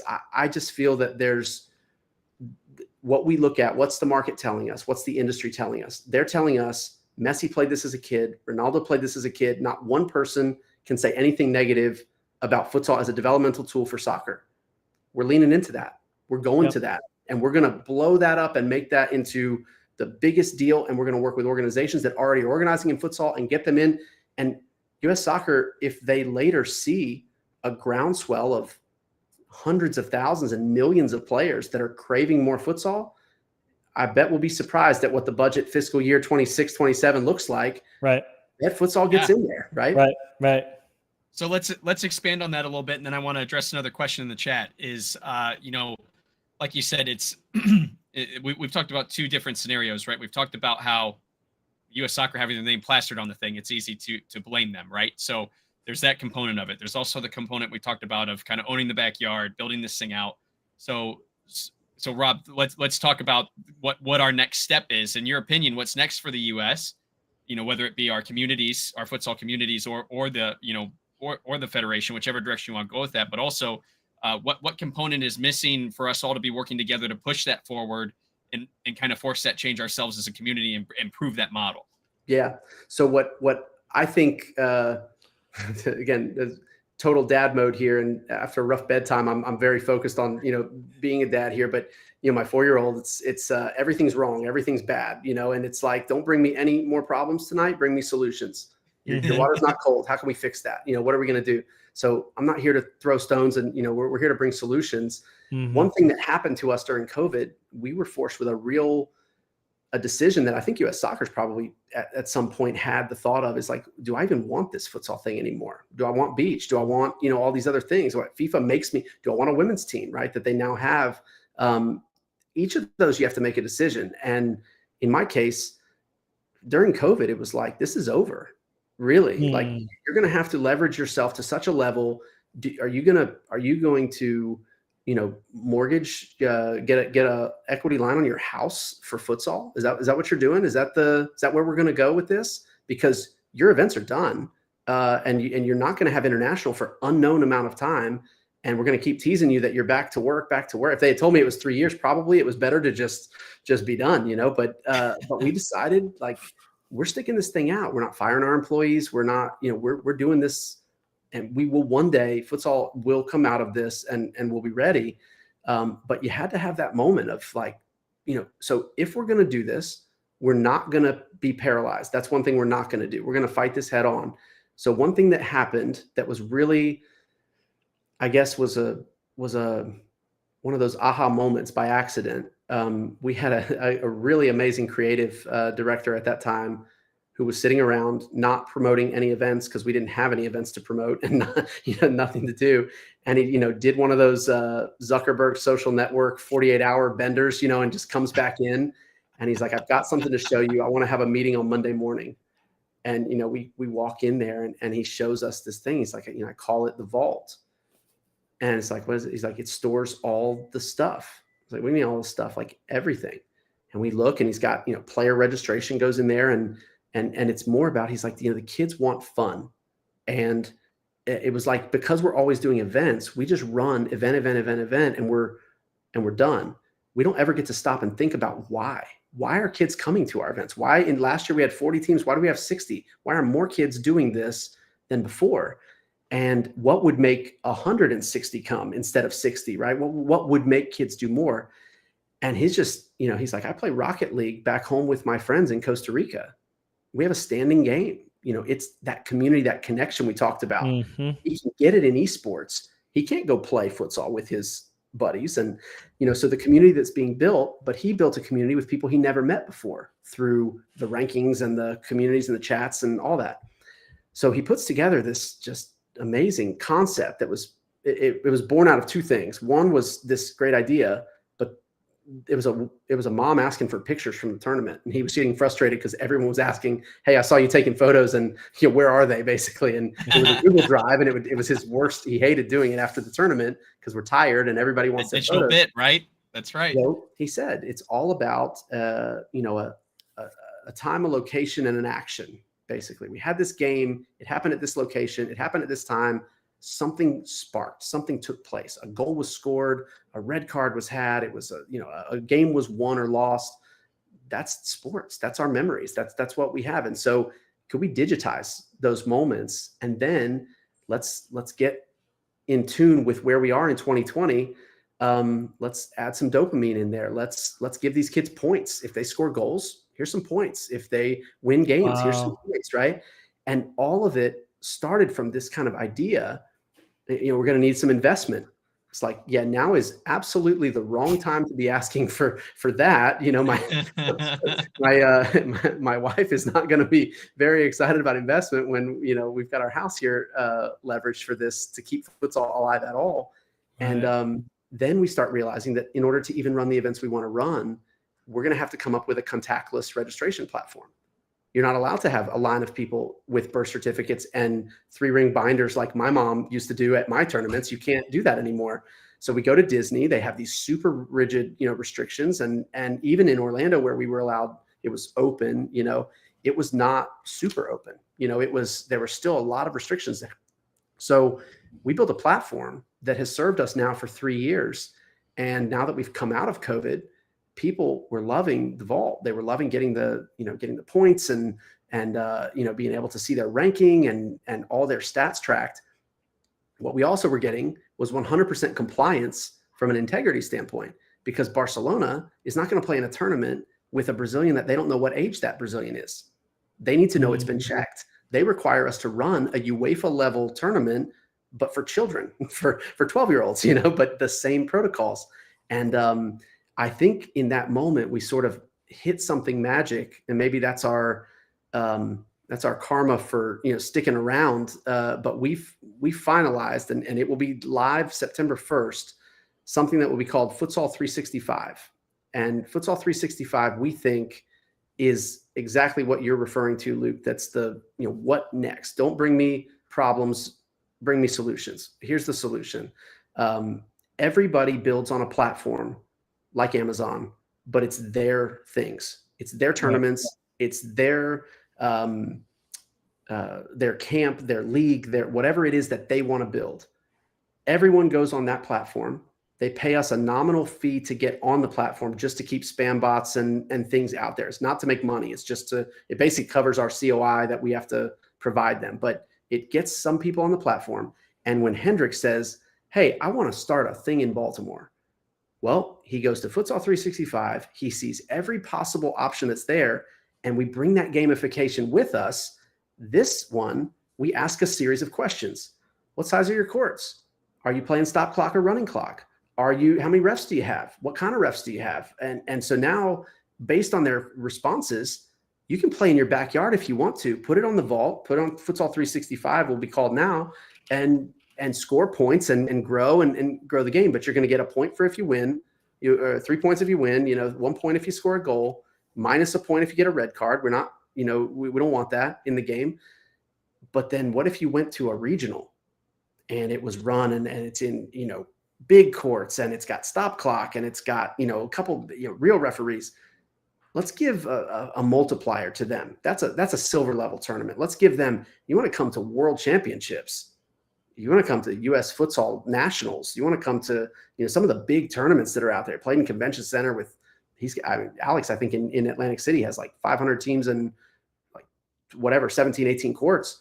That's a big tournament. That's not run by us. That's run by a competitor to us. It's great for the ecosystem. It's great for futsal. He can put his platform on ours. He can run that, and the same points that they're accumulating throughout the year, they can get there and unified. Now take this to England. Now take this to Australia. Now take this. It's digital. So you build your business on top. When you buy something from Amazon, you're buying from a small business. Amazon doesn't have the product. That if they have the product, it's because the small business is giving it to them to do the fulfillment and they're paying them. But you're not buying. Amazon doesn't own that thing. They don't have the inventory. It's the small business that owns it. So when I looked at that model, I was like, this is what's missing. Nobody wants United Futsal Maryland against United Futsal, Virginia. Everything has to be United Futsal. It's got to be black and white or else.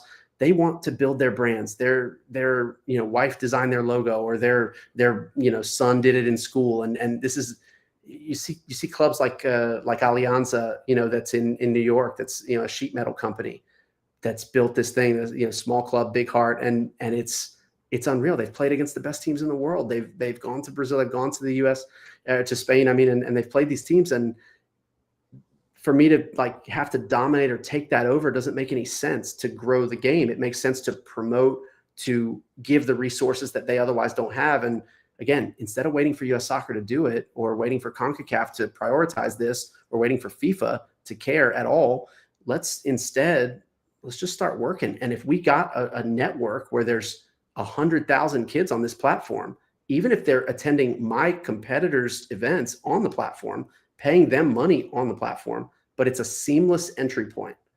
It's better for everybody in that point, for us to do it. It will reduce costs for the other people who are running events, because the things that we did during COVID by necessity also lowered costs to run a tournament, because you have the technology doing the work for you instead of people. There's no manual writing scores down. It's kind of crazy, but our referees keep the stats and keep the score as a part of it. And there's a scoreboard that it posts the things to for the parents to see what's going on at the time. That can easily be live streamed. It's just it's a site, basically. It's on a TV screen, but it could be posted. So now we talk about, well, where can I go to watch futsal? You can download this. Don't get a virus. Good luck.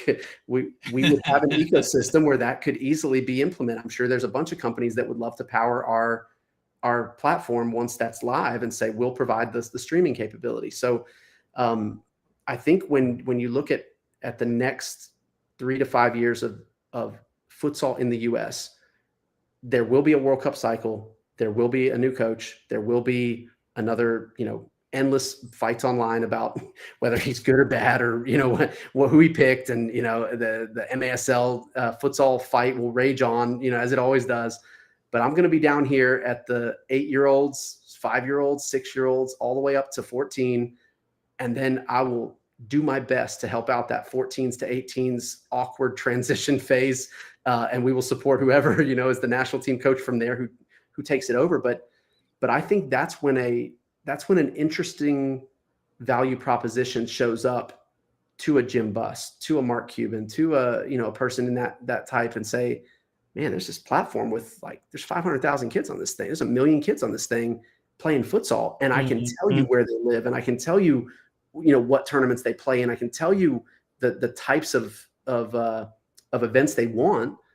Build that top league. Build that pro league on top of this, and start it at 16. Why are you starting at 21? The NIL is going to muddy this college water in such a way over the next 5 years. It will be unrecognizable what we grew up in, waiting college scholarship. Please. It's all about a college scholarship. I think that's over. I really do.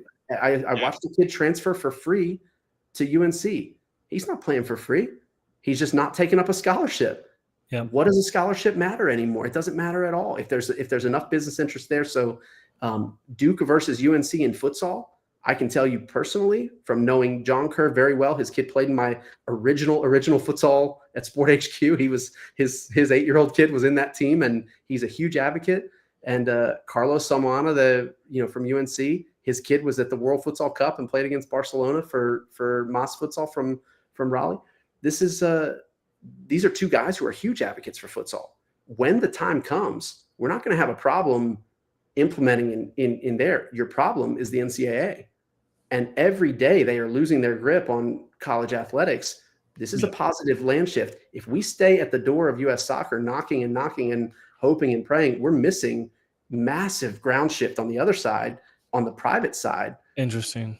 That's where I see It's very interesting. where Yeah. we need to go, right? So let's focus on what we can do now. Don't sit and wait. Don't be passive. Come with solutions, not problems.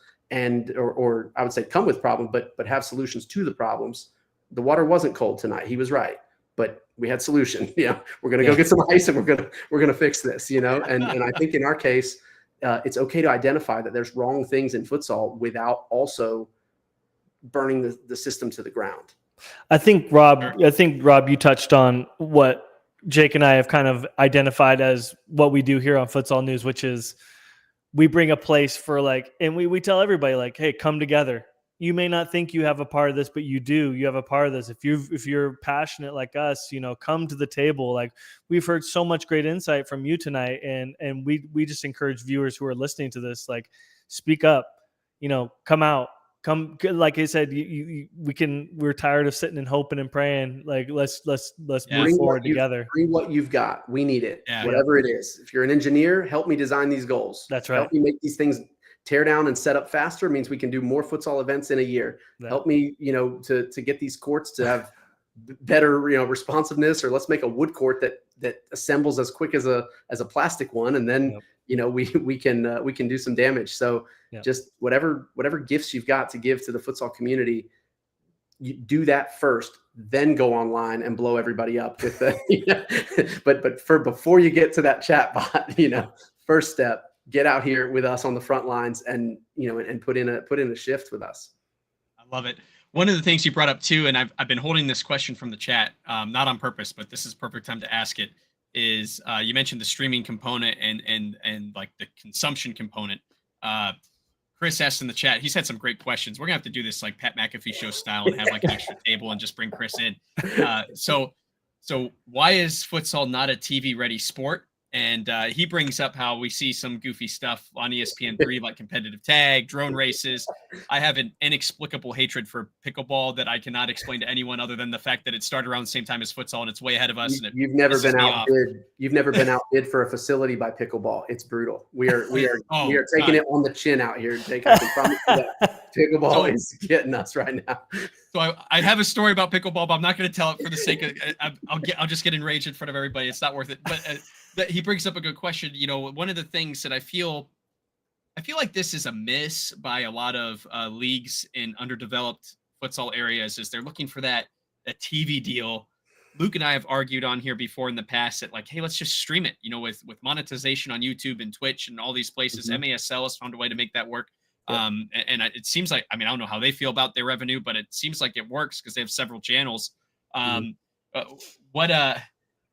then Chris, I can tell us in the same vein as me, pickleball is another US only sport. Yes, I'm with you 100%, Chris. We'll talk offline, but we'll get ourselves riled up. We'll do that instead of morning coffee tomorrow. I promise you. But I just I hear a lot about that TV readiness and getting it out to the people. Why do you think futsal isn't there yet? Why don't you think we see futsal on television? And I would say particularly with the struggles with CONCACAF. Supposedly it was on what is it, Tubi, Fubu or Fubo or whatever it was. Yeah, it kind of proves my point. It was nowhere. Yeah, I was able to find it, but not easily for sure. Yeah. I think I may be the only person who's ever streamed futsal globally, professional futsal here. I won the bid to host the Intercontinental Cup in 2013, and we put it in the Greensboro Coliseum. So we decided that this was our first chance to showcase futsal at the highest level. And terrible financial decision, I promise. But Brazil had two teams. It was Falcao against Barcelona. And this was my first introduction to politics was, we won the bid to host this. It was a FIFA level tournament. Come to find out FIFA sort of allowed it, but didn't endorse it. Wasn't official. Barcelona got in a fight with the league, Lozano versus, those guys. And out of nowhere, it turns into, we're not coming to the US. Our players need a break. We're not doing. So I find out with a month or two in advance that Barcelona, who later, I'm probably my strongest contact in the game and the longest standing relationship I have with FC Barcelona, almost did me in, when I first started my first event by accident, because I got caught in the crossfire of a political fight. So I'm selling Barcelona versus Falcao, first time in history. This is going to be amazing. I get El Pozo Murcia instead. And Boca Juniors is supposed to come, visa problems, got to replace them. Called the AFC champion, Asian champion. It's an Iranian team. U.S. soccer, not allowed. Not a Can't fan. happen. Yeah. Right? They're just saying we strongly recommend you pick somebody else. Yeah. There's a huge Persian community in North Carolina. This would have been a great thing for the fans. Go to the venue. It's in Greensboro. At that time, the people who were leading it was one of those kind of super clubs, and they also owned a indoor soccer place. So they took their 3,000 whatever kids to the Winston-Salem Dash baseball game that night. We're not doing futsal thing. We're not, that might kill indoor, right? This is 2013. It's a different time now. We've found a way to coexist now, but at that time, this was scary, you know? So who do I have? Dinamo Moscow, who won the Champions League at that time. Carlos Barbosa, who was just a total powerhouse. I had the Intelli Orlandia that had Falcao and Rodrigo and all of these amazing Brazil players. The El Pozo team, Duda was the coach, and some of my lifelong friends are from that team. They were all very young, and it was an exciting, really good team. You can find on YouTube the video from Intercontinental 2013 that we did to kind of show what was there. Jay, the pivot, was there. It was incredible. We had to broadcast that. It was a $25,000 not a sponsorship, but a media rights buy from Globo Sport in Brazil. They called. I mean, I don't know how to do any of this stuff, and I'm getting calls from network executives in Brazil. How much for the thing? And I was like, they're going to pay me $25,000 in 2013 for the rights, for the TV rights to this, because they want to see Falcao against all these players. This is all right. This is great. Penalty calls. All your balls are free. We lived off of penalty balls for the first probably 5 years of the company, because it was like just coming out of our ears with Max 1000s, and it was incredible. Till you find out what it costs to put a clear channel out there to the world. And all of a sudden the bill comes in and it's $50,000, and I lost $25,000. I got to have a TV truck out back, and so when you start looking at it from that way, you're like, okay, we put on an absolute show. And anybody that goes and looks at that YouTube with, I think, Hoobastank in the background to make sure it was 2013. It was like we had something that was really special, and from that, I lost a ton of money. Glucosaral from Guatemala was the champion of CONCACAF at that time. And you can find, actually Everton played in this tournament for World United, it was called, which was the U.S. national team. I called Keith and said, hey, can we put the team? He said, national team can't play against club, but here, we got this group of guys. And that World United had played in Intercontinental Cups before.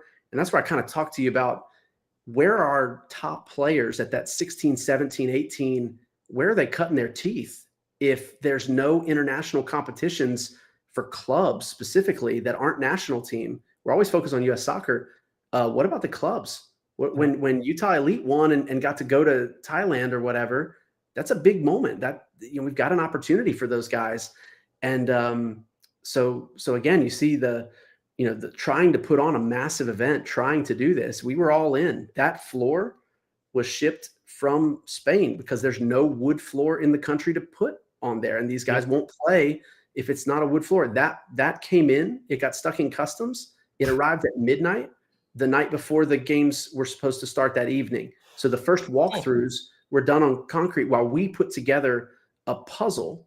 All the crates were backwards, and it's already painted. So it was a jigsaw puzzle that was done, me and two guys, while we wait for the union labor to show up at 7 a.m. Like, the level of this production, it's insane. And if you don't have somebody on the team who knows what they're doing, after this was done, anyone else that's like us, okay, that's it. I did that once. I'm never doing that again. Right. So the idea, the rush to get this out there for 16-year-olds, 17-year-olds, 18-year-olds, if you know what, like, my history led me to say, in a PFL setting, a professional futsal league with NBA owners, with European clubs behind it, I'm all in. I'll dedicate 5 years of my life to this vision and to this dream, because it would work.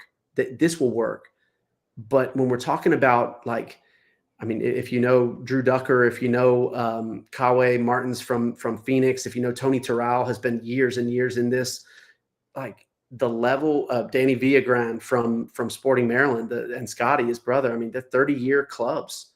These are our banner, bannerware. These are the guys that have tried this at MLF, and, hats off to those guys. They're the ones out here on the front lines trying to keep anything going. But they know that they are a stopgap until whatever's coming next, right? And so the same thing I'm talking about, I found my niche. My niche is with the youth and providing resources even for those pros. Me and Drew talk a lot about United Futsal supporting NFPL, but it doesn't do United Futsal any good to have our name in lights with a pro thing if we don't have an ambition to build pro from that. So what can we do? We can help him in that way. Okay, you want to hold a men's event? Let's share the costs, and let's put this on at the same time while we've got all the kids there. Those are the win-wins that we're looking for when it comes to that. So when you take all of that into account, kind of that next step you're talking about, and what would happen for the pro, if you've done it before, why is it not a TV sport? From a content standpoint, it is very much a TV sport. From a TV networks haven't seen it or haven't been pitched it correctly. My argument for you is, at that time, it was an easy sell. Falcao, like the money, had I known how to sell, I would have been able to sell TV rights to Russia and to everybody else too. I just didn't know what I was doing. Now I got to sell brands. Really. I don't think there's any player, neither Ferral, neither Diego, neither, the big names that you got. Yeah. Pito, probably the most formidable right now. If I tell that to an American kid, but they know Falcao, he's got 4 million on YouTube at that time. Now he's got, tens of millions, but he knew Ricardinho. Everybody knew Ricardinho. I'm struggling with what the pitch would be to a network as of today to launch something, where the Akron Eagles could play against the Raleigh Flyers. And I've got the arena here. I've got the know-how, and I got a court sitting in a storage, we could turn that game on tomorrow, but who would watch it? And how do we make it happen? It could happen once. I could probably give away free tacos and, do some of the Mavericks tricks that I saw whenever they scored 100 points, even if they were bad, he'd give away free tacos, and so it kept people coming to the games, and we could try some cool promotions that I learned. But how is it sustainable? The Detroit Pistons were terrible last year, I think, and they're still selling season tickets for next year, and LeBron's still coming to town twice. And, it's like, when the NFPL starts, and are the same teams that started the season going to finish the season, that's a whole different level of like trying to sell to a TV network. Yeah. Whether they'll buy it or not. So I think we need consistency. We need to know the product better. But the sport, yes, Luke, it is made for TV. It is, and we got interest from PFL. We had streaming companies that were interested. We had TV discussions, Amazon Prime, 11 Sports was one that was interested. That there were substantial networks. ESPN3, that you see all that crazy stuff, that's pay to play.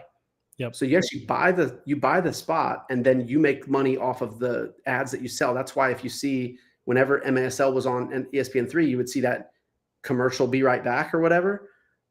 The spot just wasn't sold, so nobody monetized that, but it's sitting there, and so this is or it's sold to a specific market, or you know what I mean? So this kind of, this is a much bigger thing than just the old days of get to Fox, get to ABC, get to CBS, get your check, and you're good to go. I found out it's so funny you brought that up, Drone Racing League. They bought, that was not something that the TV came to them and were like, I bet this is an awesome idea. They got their way in. They bought their way in first. And then, it gets to that from NBC. That's a ton of great insight and an incredible story. That's something I think isn't shared enough. That's really cool.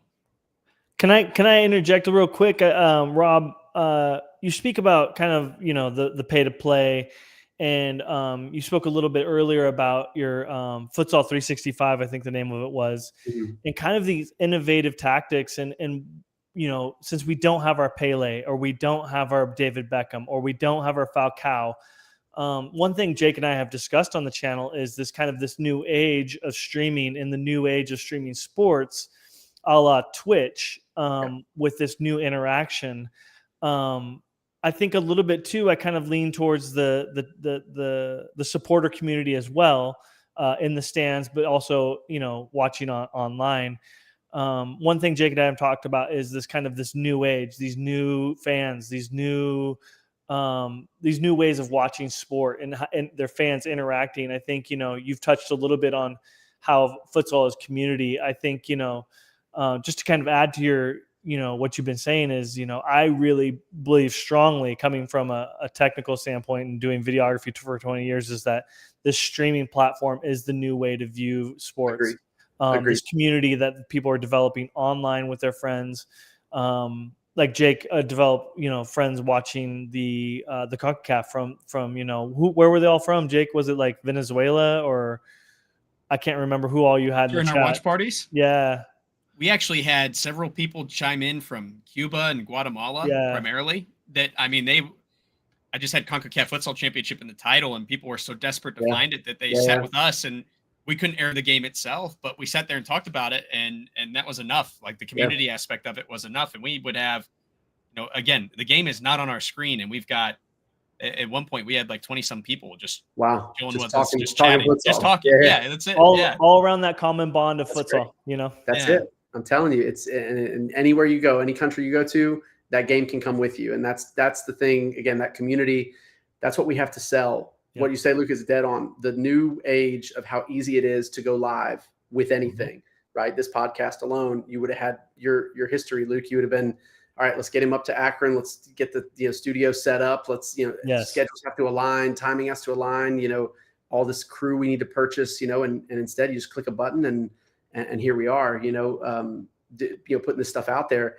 I think it's great and it's bad, right? Like you're now responsible. Before, you just have to convince a network exec and they'll do the work. Yep. They'll put it out there. They'll force feed me cornhole until I turn it off, but you're going to take this, you're going to, we've bought this, we want this content, and you're going to consume it. And now we have 600 channels that we have on our TV that have to have 24-hour programming.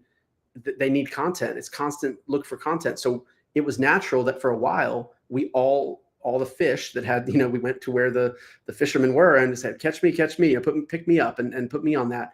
And instead now it's almost like looking at Jake Paul as an example, right? A guy who's just built a following. I think everyone in the following hates him. I don't think there's a person who really loves him.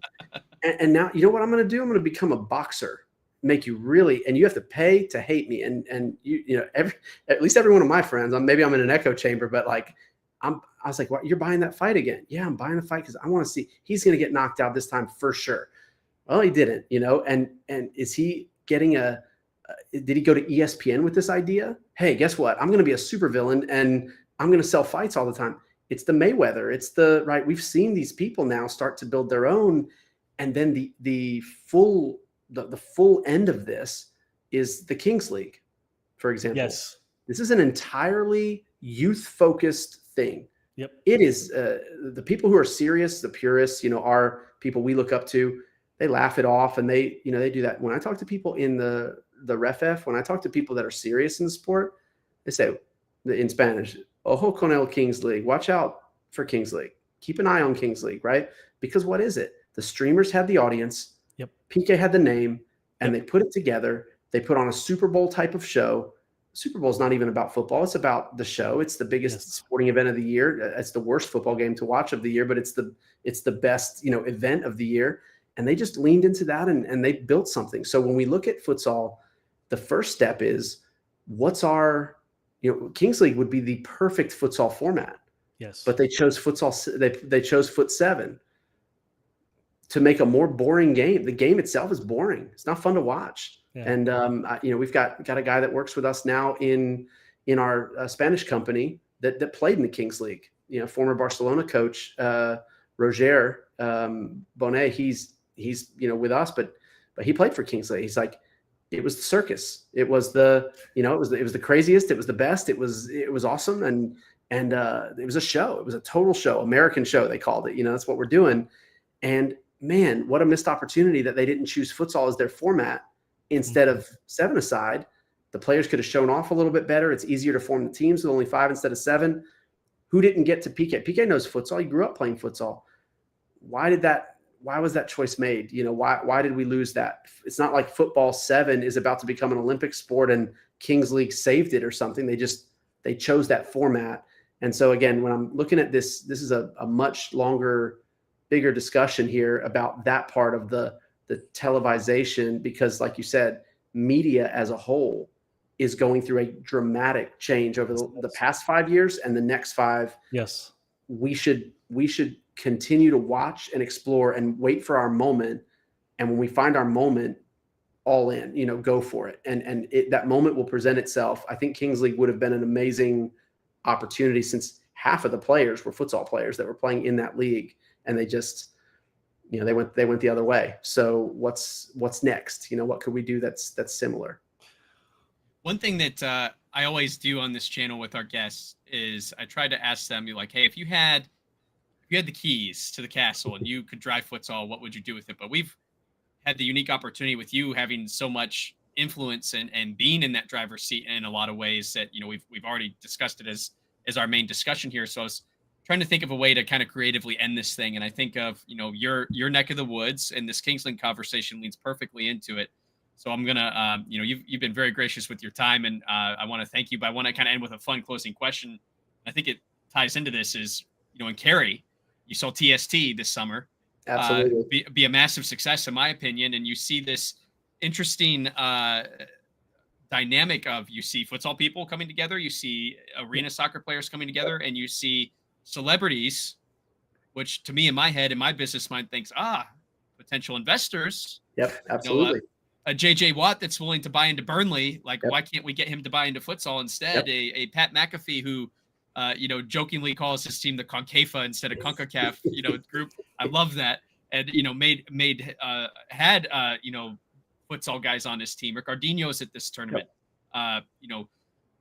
Something like that. That's so close to futsal. We're almost there. What do you think about that, especially having it right in your backyard? And do you think that's something that, is there something there? Is there something in what you see as a business person and being in this space that, we can take that model and turn it into something special for our sport? Yeah, what I think is the biggest thing that I've noticed, and I'll give you the easiest example from that. TST did everything that we were told you're not allowed to do from the same people who told me and told all of us that you're not allowed to do that. They love it. Once it got done, they loved it. So everything they told, you're not going to be able to do this. You're not. It reminds me of me on roller coaster as a kid. Like, no way, absolutely not. That's not going to work.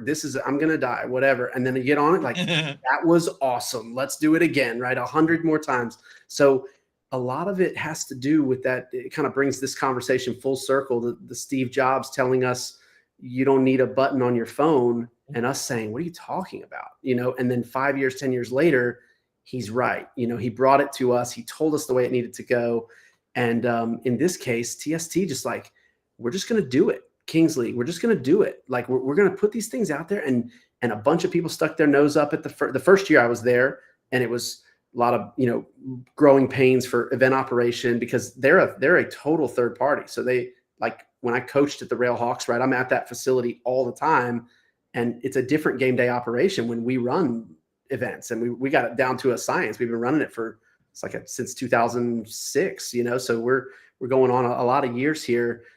And then TST shows up, and you don't park here, you park there, you can't enter here. It was a different thing. So it took a second, but once she got in, it was undeniable that there's something here. And I almost didn't want them to play the first or second half at all. Just get to that target scoring, and let's see let's see 3-on-3, to the death, 2-on-2. The Ricardinho Nani team, if you see the counter goal that was scored, you don't have to be a soccer fan. You don't have to be you watch that, is undeniable. The headsy play with the goalkeeper, playing that, there was strategy. This is a run around, win $1 million, random guys tournament. And yet there was elements of real technical, I think Ricardinho gave everything to that tournament. Really did his best with what he had. Again, just like he does in every country he ever goes to, he just like makes it better, leaves it in a better way than when he came. But when I look at that, I say we started the Champions Cup series when we built that exclusive model before we've switched now to the status based, and our owners all got to vote on the rules. And I put some outlandish things out there for them. I said I don't have any interest. If I the most purist, I think nobody would be more purist than me in futsal. I hate penalties in futsal. I think they're stupid. I think they're adapted from outdoor. The goalkeeper lines up. No goalkeeper saves any penalty. It just either hits them or doesn't hit them, right? Like they are just a sitting duck. And so you look at this and say, a handball does it. Okay, whatever. But there's an opportunity here for futsal. Let's allow. So we made some ideas. So you could put it at the double penalty and allow the kicker to shoot or dribble and have two options. And the goalkeeper can come all the way out or go back, right? And a double penalty. Give both of them all the tools in the toolbox, and let's see the best versus the best. That's interesting. Or let's take a player off the court. I need you guys done. It's taken 35 minutes for 8-year-olds to hit penalties and cry, when the goalkeeper can't even touch the crossbar anyway. If you kick it this high, you're going to score anyway. None of this is in any way helping us grow the game, or it's good formative for kids to go through and lose a penalty. You need to do that. You need to suffer. And to win a penalty, to feel that elation, that's going to help you in life. Outside of that, the life skills, they're not helping my tournament. They're not helping themselves. There's no technical in it. So when I saw TST and the same people who voted against that, in the first years, I was like, we're doing it. Wasn't that awesome? You loved it. Remember, we're going to do that. And so next year, you will see elements of TST coming into United Futsal events to end games. Just that, just a little bit, But as the kids like it, we're able to open it up. Why can I do that? I have the keys to that kingdom. It's a small kingdom, but I have those keys, right? And we're doing it. But why are we doing it? Is because we want to open this up a little bit. And FIFA itself, if you look back at their file, again, data, I didn't go to TST and go, I'm going to do this. This is awesome. What we're talking about is 5 rule changes in a row. The referees conference that they hold, they have changed the penalties. Went from 3 to 5 to this rule to that rule. You can do this. You can do. They don't know what they want to do with it. So we're going to step in and we're going to add some stuff, and they can use us as a pilot. They can use us to gain data. Is this working?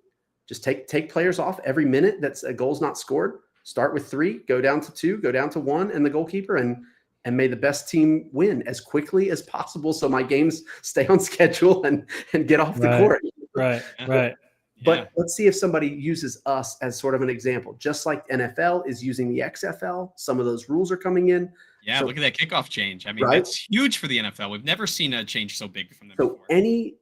My closing remark of this would be any landscape shift at all favors futsal. Any. TST showing up, good for futsal. Kings League, good for futsal. Anything that's different, streaming, good for futsal. Any of that stuff is good for futsal. Everyone has the keys to some kingdom. I have mine, but everyone has the keys to some kingdom. Use what you can do and help us fight to build this. And when we see a moment, we will all unify because we'll all see the moment and we'll all bring our talent. And we're going to need Luke because we're going to need to deal with the audio visual. And I don't have a clue what we're doing here. We're going to need Jake because we're going to need people that are out there promoting, that are in the communities, that are, talking. So everybody's got a role to play here. And the objective is more futsal as much as you can and make these kids every time they leave, man, when can I play again? When's the next? Yeah. Right. They can leave wanting more. Yep. That's right. And I can't do that part. I can't create the more for them. There's one of me, there's a whole world, and it's impossible. But what we can do is inspire, hopefully, and promote. And hopefully if we've done anything on this podcast, that's the objective is anybody in your local community. If you're not engaged and you're not involved, get off the computer, stop texting US Soccer to do something, and you go in your community and do it, and then come home. And before you go to bed, then text US Soccer and say, hey, fix this, There you go. Yeah. First do balance. That's right. That's right. I love that. It's great because we've had some people in the chat that are very intelligent people in our community too. Ron, who commented a few times, is a regular here in the chat, and he actually even brought up every foul in overtime is from the 10-meter mark. That's excellent. Look at End that. The game. Yeah. Get off the court. Get the hell out of there. Yeah.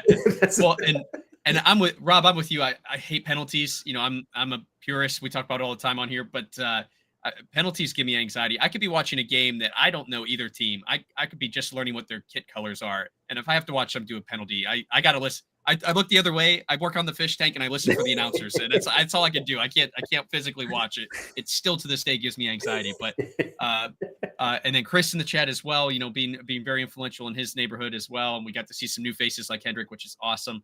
This is what we need. This is what we're talking about: is coming together. You know, growing this thing in a positive way, talking positively about how we can elevate this thing and force change. And a lot of it is, like you said, owning it yourself. You know, one of the things that I really get a lot out of on this channel is being able to talk to these people and talk to you. And we've talked to people from all over the world in a span of 2 years, which is insane. You know, I think that a lot of people in the futsal community are very welcoming and very open to collaboration, and it's really fulfilling. And you know, even just a tiny little YouTube channel can finally get be a part of that conversation, which is awesome. The other part too is the fact that all these people kind of have a skill set. You know, I've talked to a lot of these people offline too, and they have a skill set to share. They provide value to the community. You guys, I'm talking directly to you. You guys provide value to the futsal community. Continue to do it. Whether it's one of the other things I get a lot of enjoyment out of is I actually organize pickup games for adults in Akron on Fridays. That's something that brings me a lot of joy, and it brings us a lot of camaraderie with people that I'm friends to this day because of something like that.